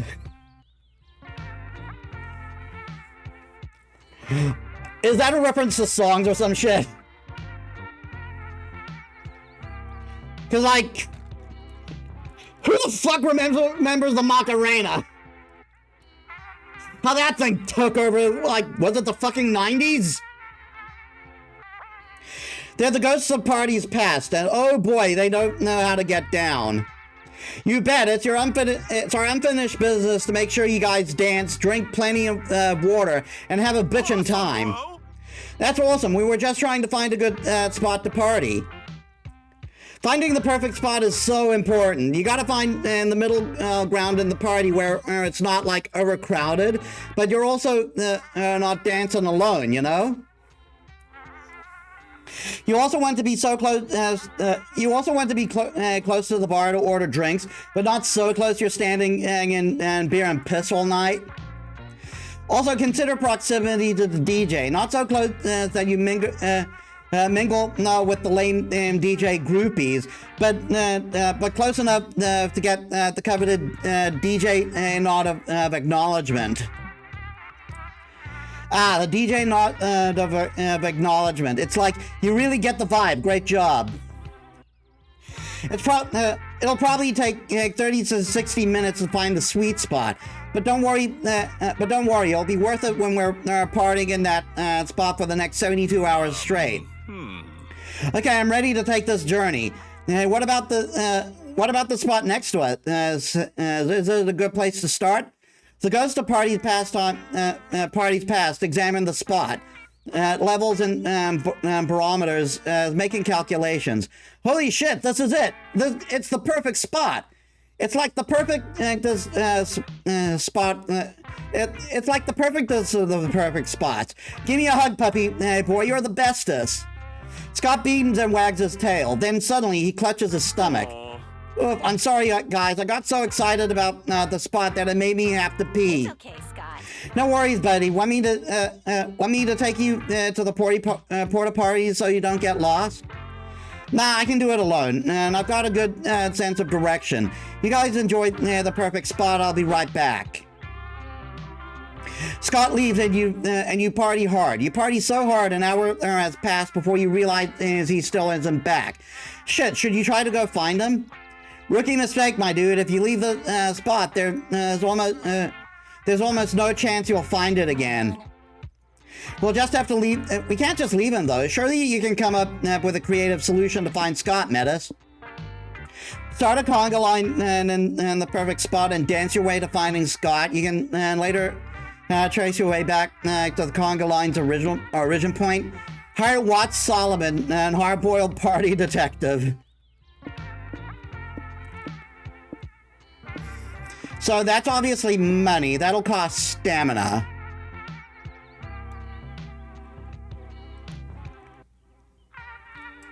Conga line. That sounds insane. It's so insane it might work. Go on, Metis. Shake what your mama gave you. It's a big risk being the leader of a conga line. What if you start the conga and no one joins in and you're a sad one monster conga line with no friends? But you throw yourself into it, bravely shaking your booty and dancing forward. And a drunk stranger grabs your shoulder and joins in. Woo! My shoulders better be all he's grabbing. More people join your party centipede. The conga is impossible to resist, like a drunken partygoer black hole. Don't worry, we'll make sure the end of the conga line is still in the spot when you come back. Godspeed, Metis. You shake your groove thing and conga across the rave. As your line grows, so does your responsibility. This much conga takes 3 stamina from your body. Finally, you spot Scott at a food truck buying fries. You grab him. Hey bro, nice conga line. Should I join? There's no time. You have to return to your spot. Your conga pilgrimage is almost at its end. You turn to the dancer behind you and tell him you now bestow the great responsibility of being conga leader unto him. With all the gravitas of a young prince taking up the mantle of a king, he promises that the fate of the conga line will be safe in his funky feet. Yeah, you're back. You were a masterful conga leader, Metis. It took everything in me not to join in. The ghost of parties past bestow the title of party MVP upon you. Yes, you also gained 3 souls for finding Scott. Fully charged.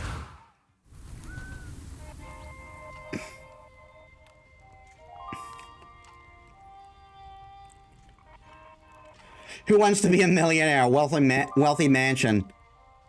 Battle Royale. The odds are not in your favor.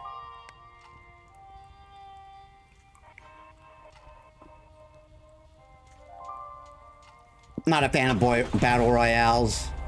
That was so fun. I can't hear you. Wow, this is one fancy house. These people must be rich.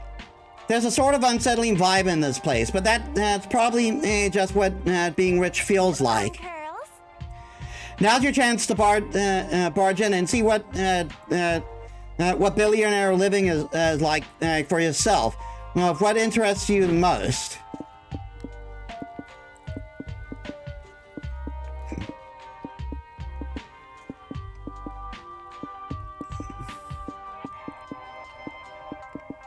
Experiments.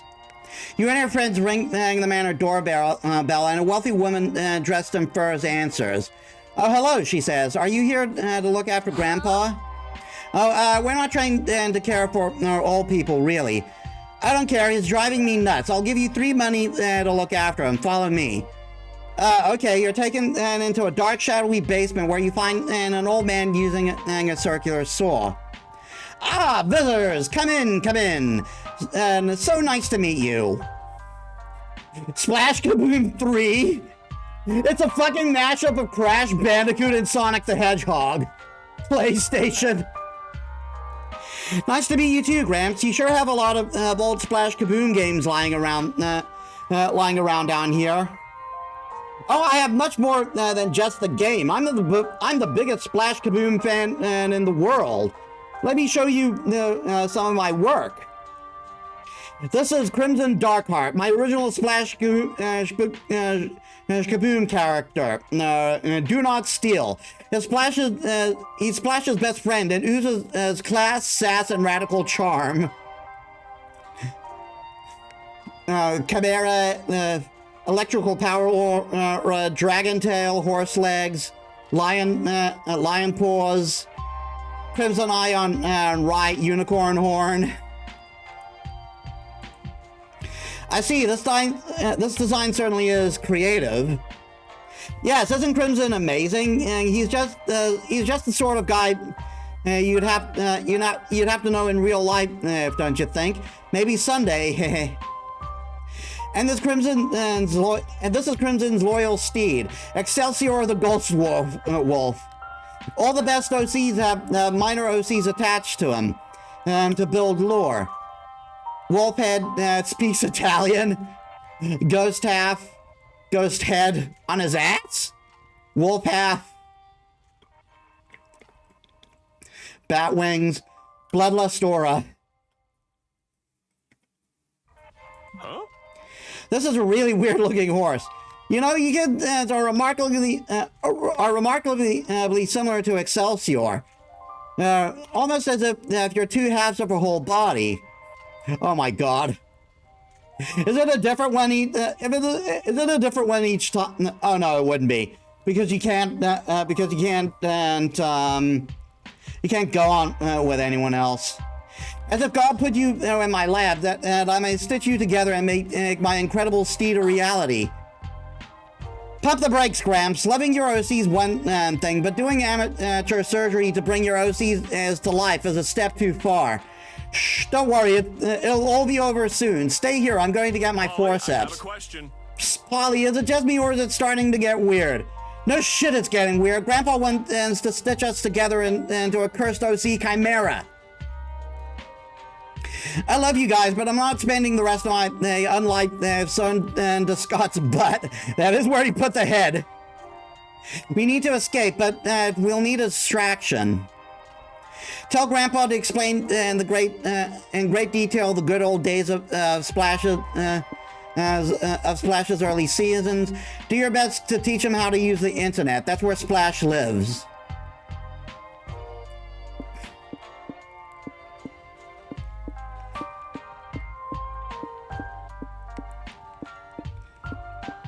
It feels like either of them's gonna cost mind, or one of them's gonna cost stamina.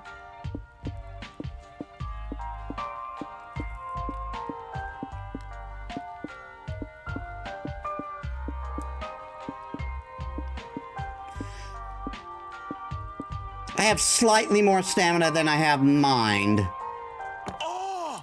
That should work. Hey, Grandpa, do you want to meet Splash for real? Are you kidding? That would be my dream. Do you know where he is? He lives in the magical digital world we call the internet. Have you heard of it? Ah, that place young folk go to invent new genders is, oh my god. That's all a bit beyond me. Not anymore. Metis here is terminally online. She'll show you the ropes. Metis helped Graham set up an AO4 account. You pass the most frustrating 20 minutes of your life as you try to explain to Grandpa how to open this browser window. You want me to open the window? This is so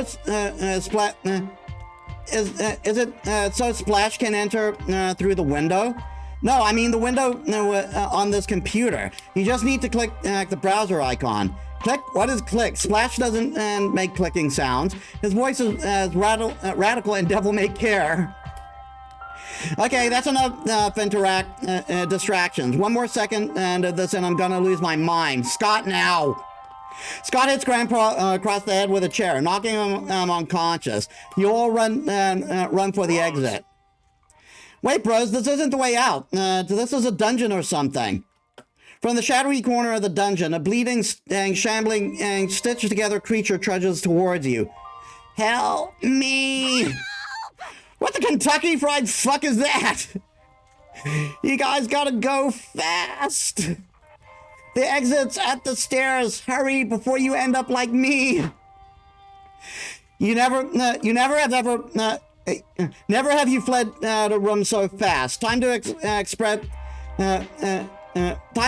this whole traumatic experience and repress this whole traumatic experience for your own sanity. Yay, road trip. I had a good feeling about this.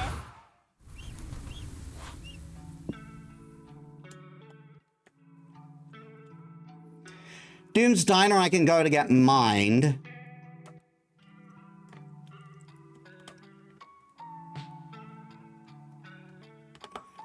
I've got not enough magic, so...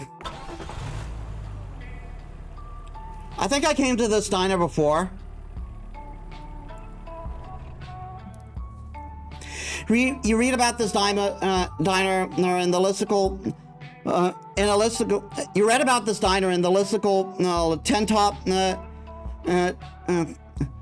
top 10 most cursed restaurants you should never ever visit. Well ventilated. Obviously, you took that as a challenge. Seriously, after all the dark magic you messed with over the years, you think you can handle a diner. So now that you're here, what do? Look for a booth. You and your friends enter the diner. Your heart is full of hope, and if this meal goes your way, it'll soon be full of cholesterol too. Welcome to Doom's Diner, where we've been in the business of misery since 1952. How may I help you? Hello? One group-sized booth, please. Can you bring us 3 bottles of ketchup too? I like ketchup as my appetizer, and Polly keeps the rest in plastic baggies to throw at cart on the highway. Don't care, didn't ask. It's dead as a Morgan here, so you guys can sit wherever you want. Tight. You head for the closest booth. Metis, are you crazy? We can't just pick any old booth like that. Picking a booth that's picking a diner booth is massively important. You got to think about the jukebox proximity, drafts in the building, lingering bad vibes. It's like that time the coach said, if you ever find yourself in someone else's flashback, make sure you be of assistance by providing a wise and useful piece of advice. I don't know what that means, but it felt appropriate to say here. Fine, if it's that important to them, you start searching the diner for the ideal place to sit. Something strange starts to happen. No matter how much you walk, the surroundings keep repeating, as if this diner was the background of an old cartoon. Minutes become hours. As you said, you're still walking. Booths and neon signs become reminders of your venture into an inescapable 50s-themed nightmare full of grease and despair. All right, guys, we're lost. I know when and beat, but let's all be adults here and avoid looking for someone to blame, okay? It's Polly. Polly is the one to blame.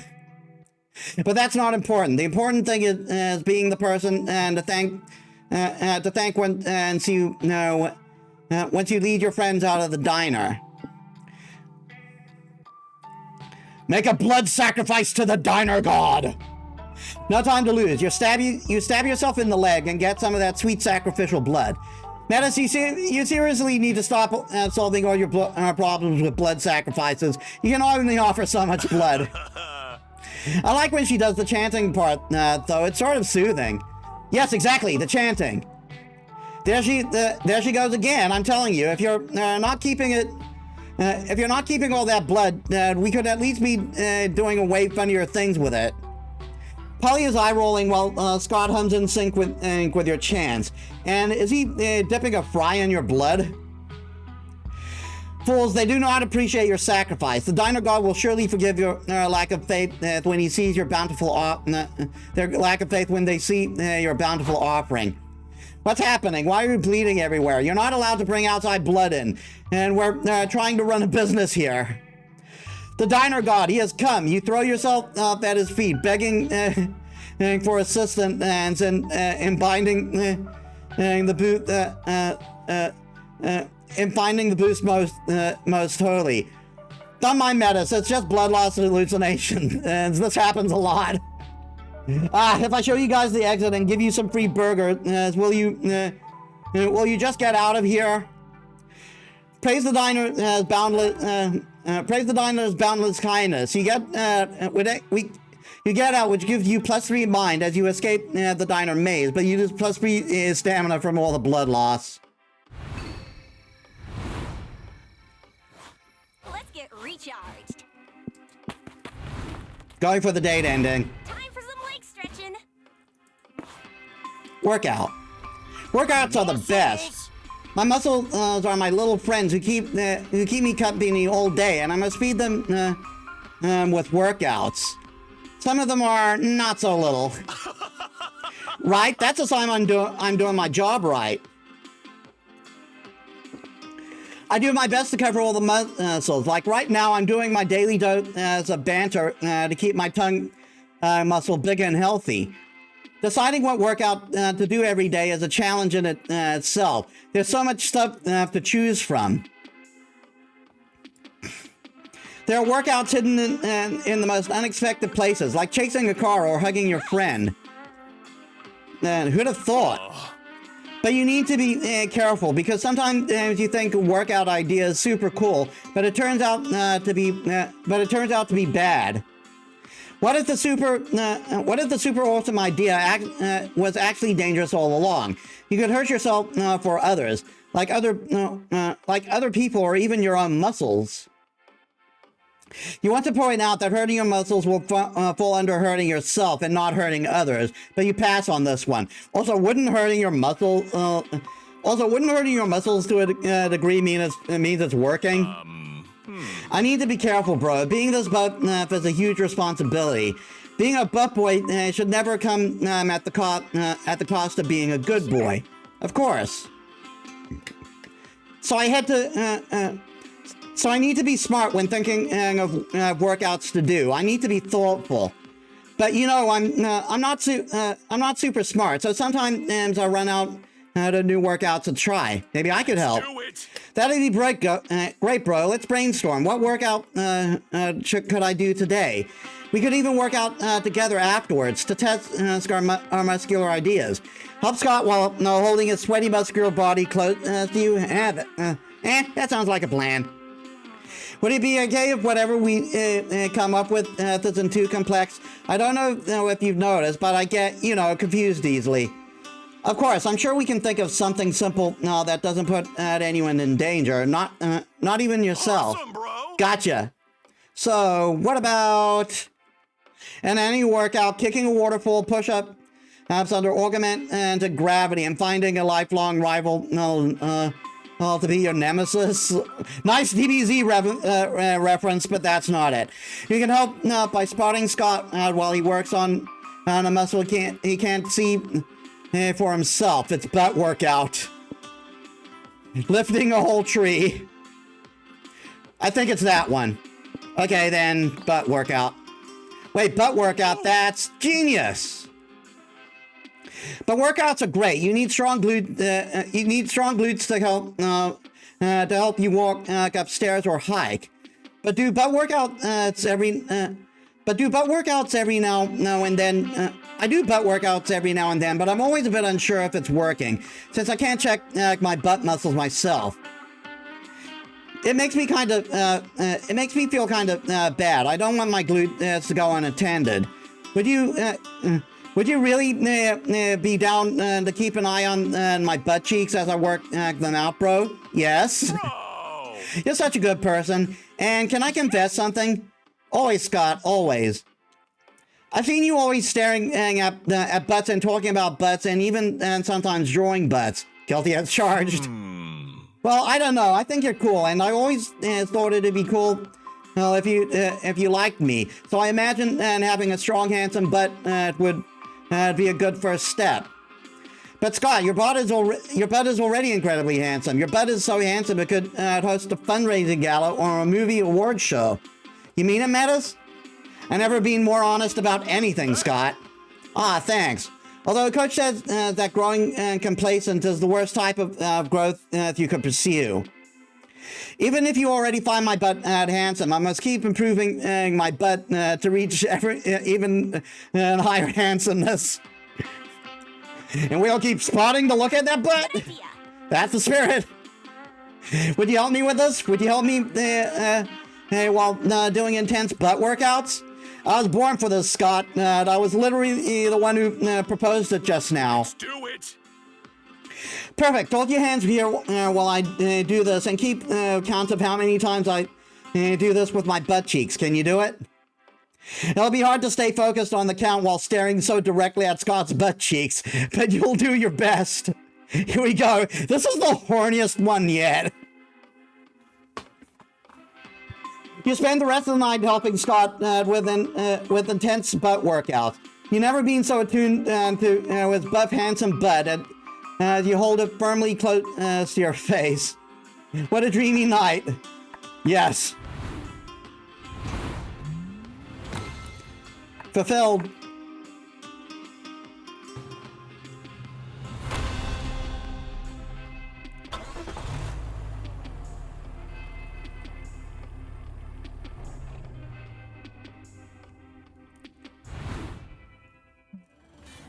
Knifeland, the land of fun and knives.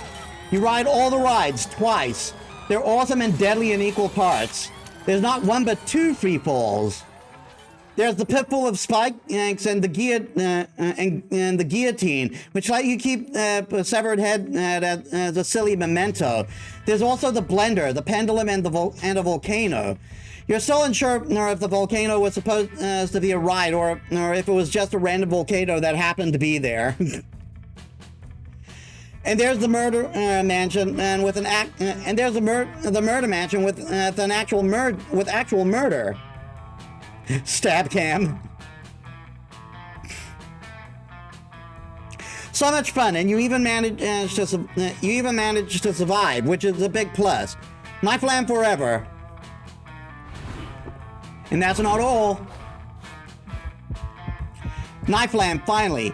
You want to rush in and do a million different things, but Scott asks you to wait. You ask him if everything is okay.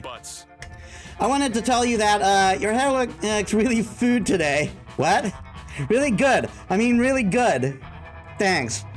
No problem, bro. I like how you're stylish all the time. It's one of the many things I like about you. Other things I like are you're kind, you're fun, you're smelly. Isn't being smelly a bad thing?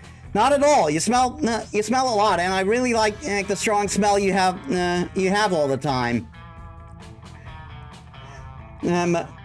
Was that a bad thing to like? Sorry, I didn't want to hurt your feelings. I have big respect for your feelings. I care about them.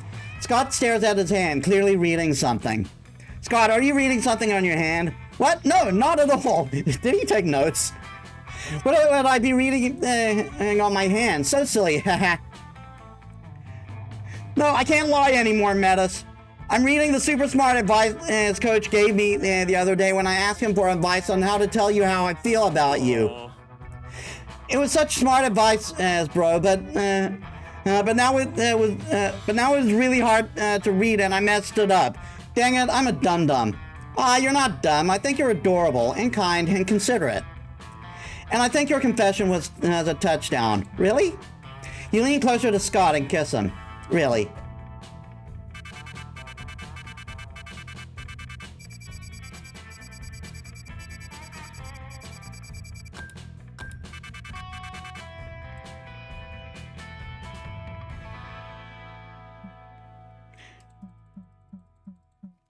I'll skip it. Welcome to the streaming version of the Reddit song.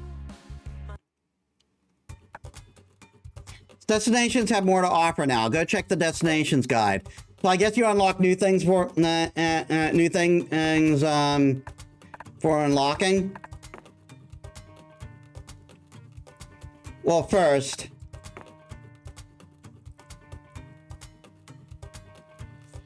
we gotta do the gotcha.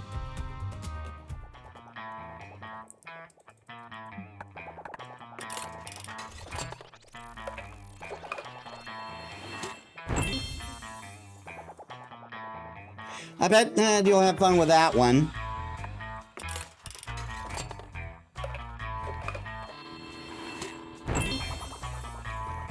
Wild West Town Chibies, Location Chibies, Jump Scare Iteration, Animal Shelter Chibies, Pizza Girl outfits, Cactor intro outfits, credits, World's Biggest Potato, date sketches as Hope, carnival sketches, salesman exploration sketches. Remember, no refunds.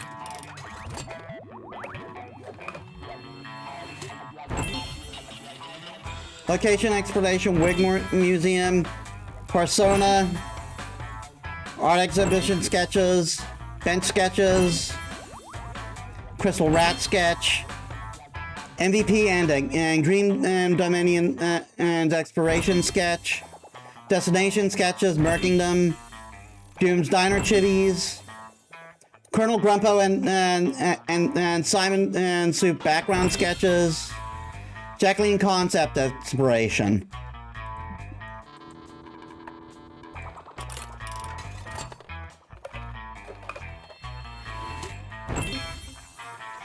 Map location workflow.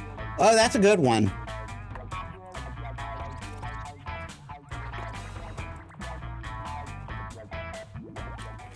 Okay, we don't have time to go for another game, so we're going to check out the artwork.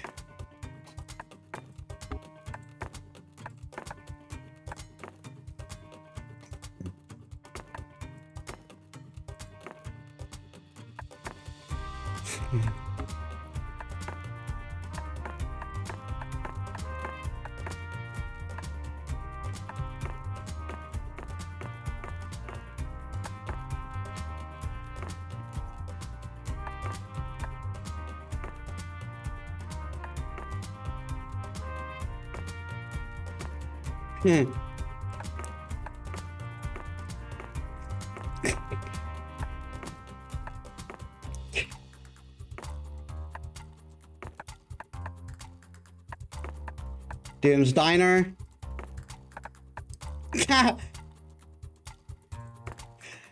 Just faith there.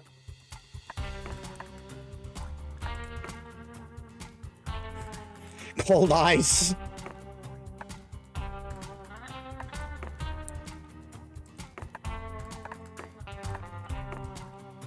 I love the shaking hands with a zombie. What the fuck?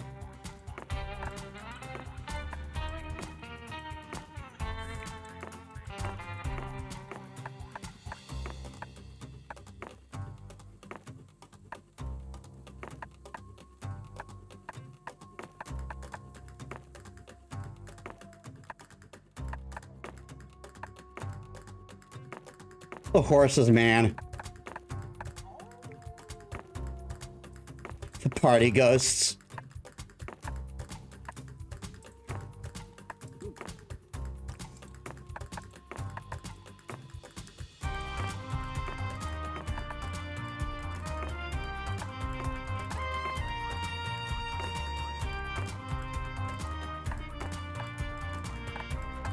No frame.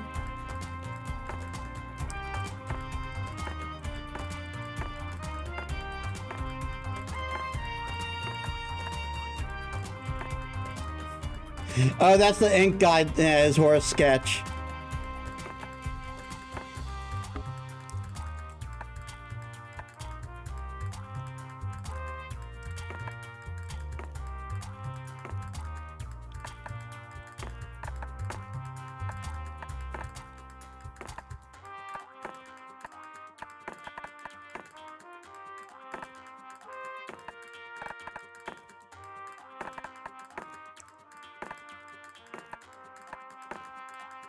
Oh,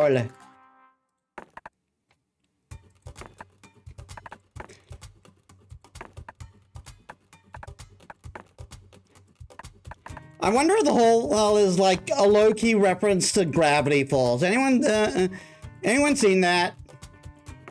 If not, watch it. It's a good show.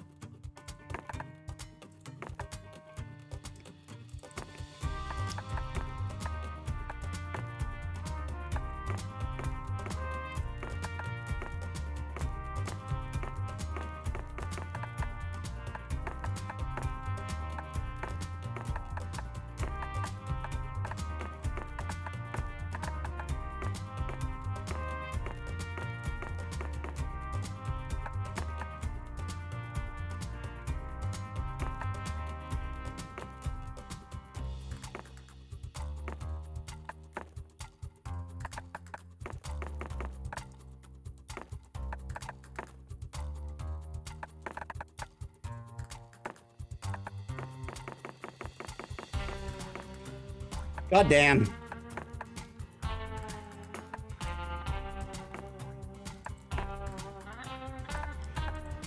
Oh, so I guess you can meet this guy in another location?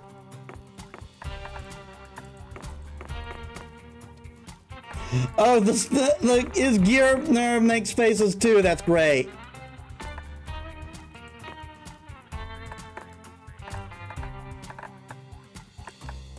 Just different expressions for them.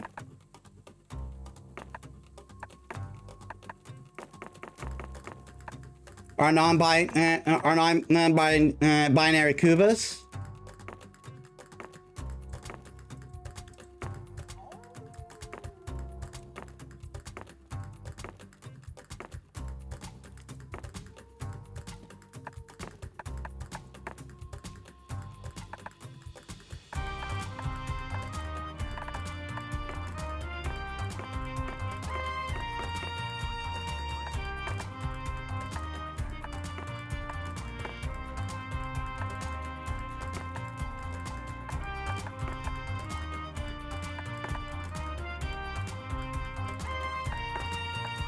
I'm just gonna speed it a little bit with this.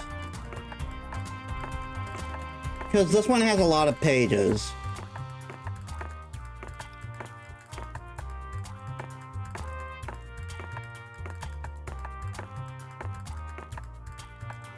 What the fuck? Five Nights at Freddy's?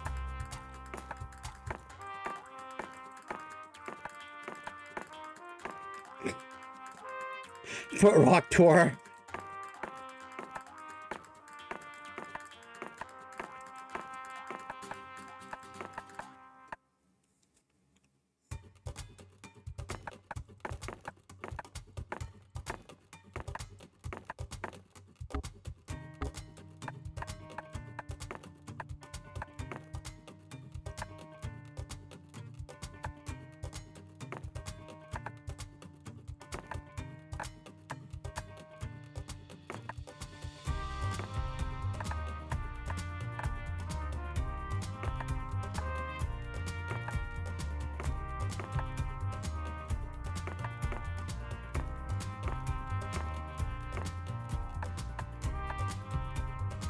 We are Grandpa.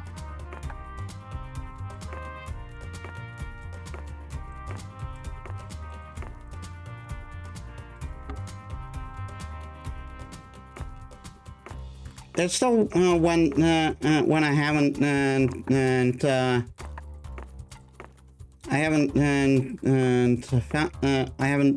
hovered over yet. Oh, there. Mateo.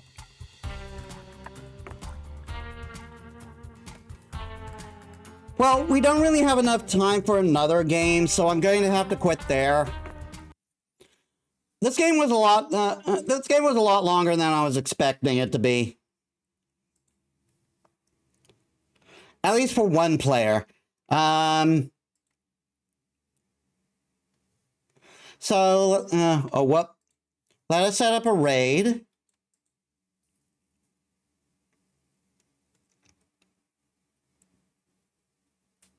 Ashina Lampless is playing in Chaos Zero Nightmares. It has been a while since we last raided her.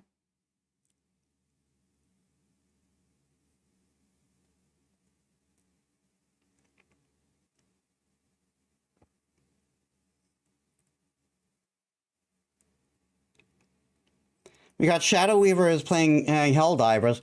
Ooh, Sorella Sim is playing Signalis. Yeah, we're going to Sorella.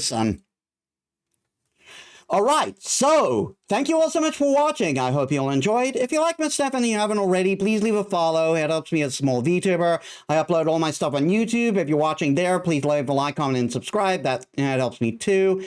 I upload all my stuff there, and you can also check my social down there. So tomorrow we'll be finishing Jeanne d'Arc. So I hope to see you there. So thank you all so much for watching. I'll see you all on the next one. This is Metis Balaska, signing out.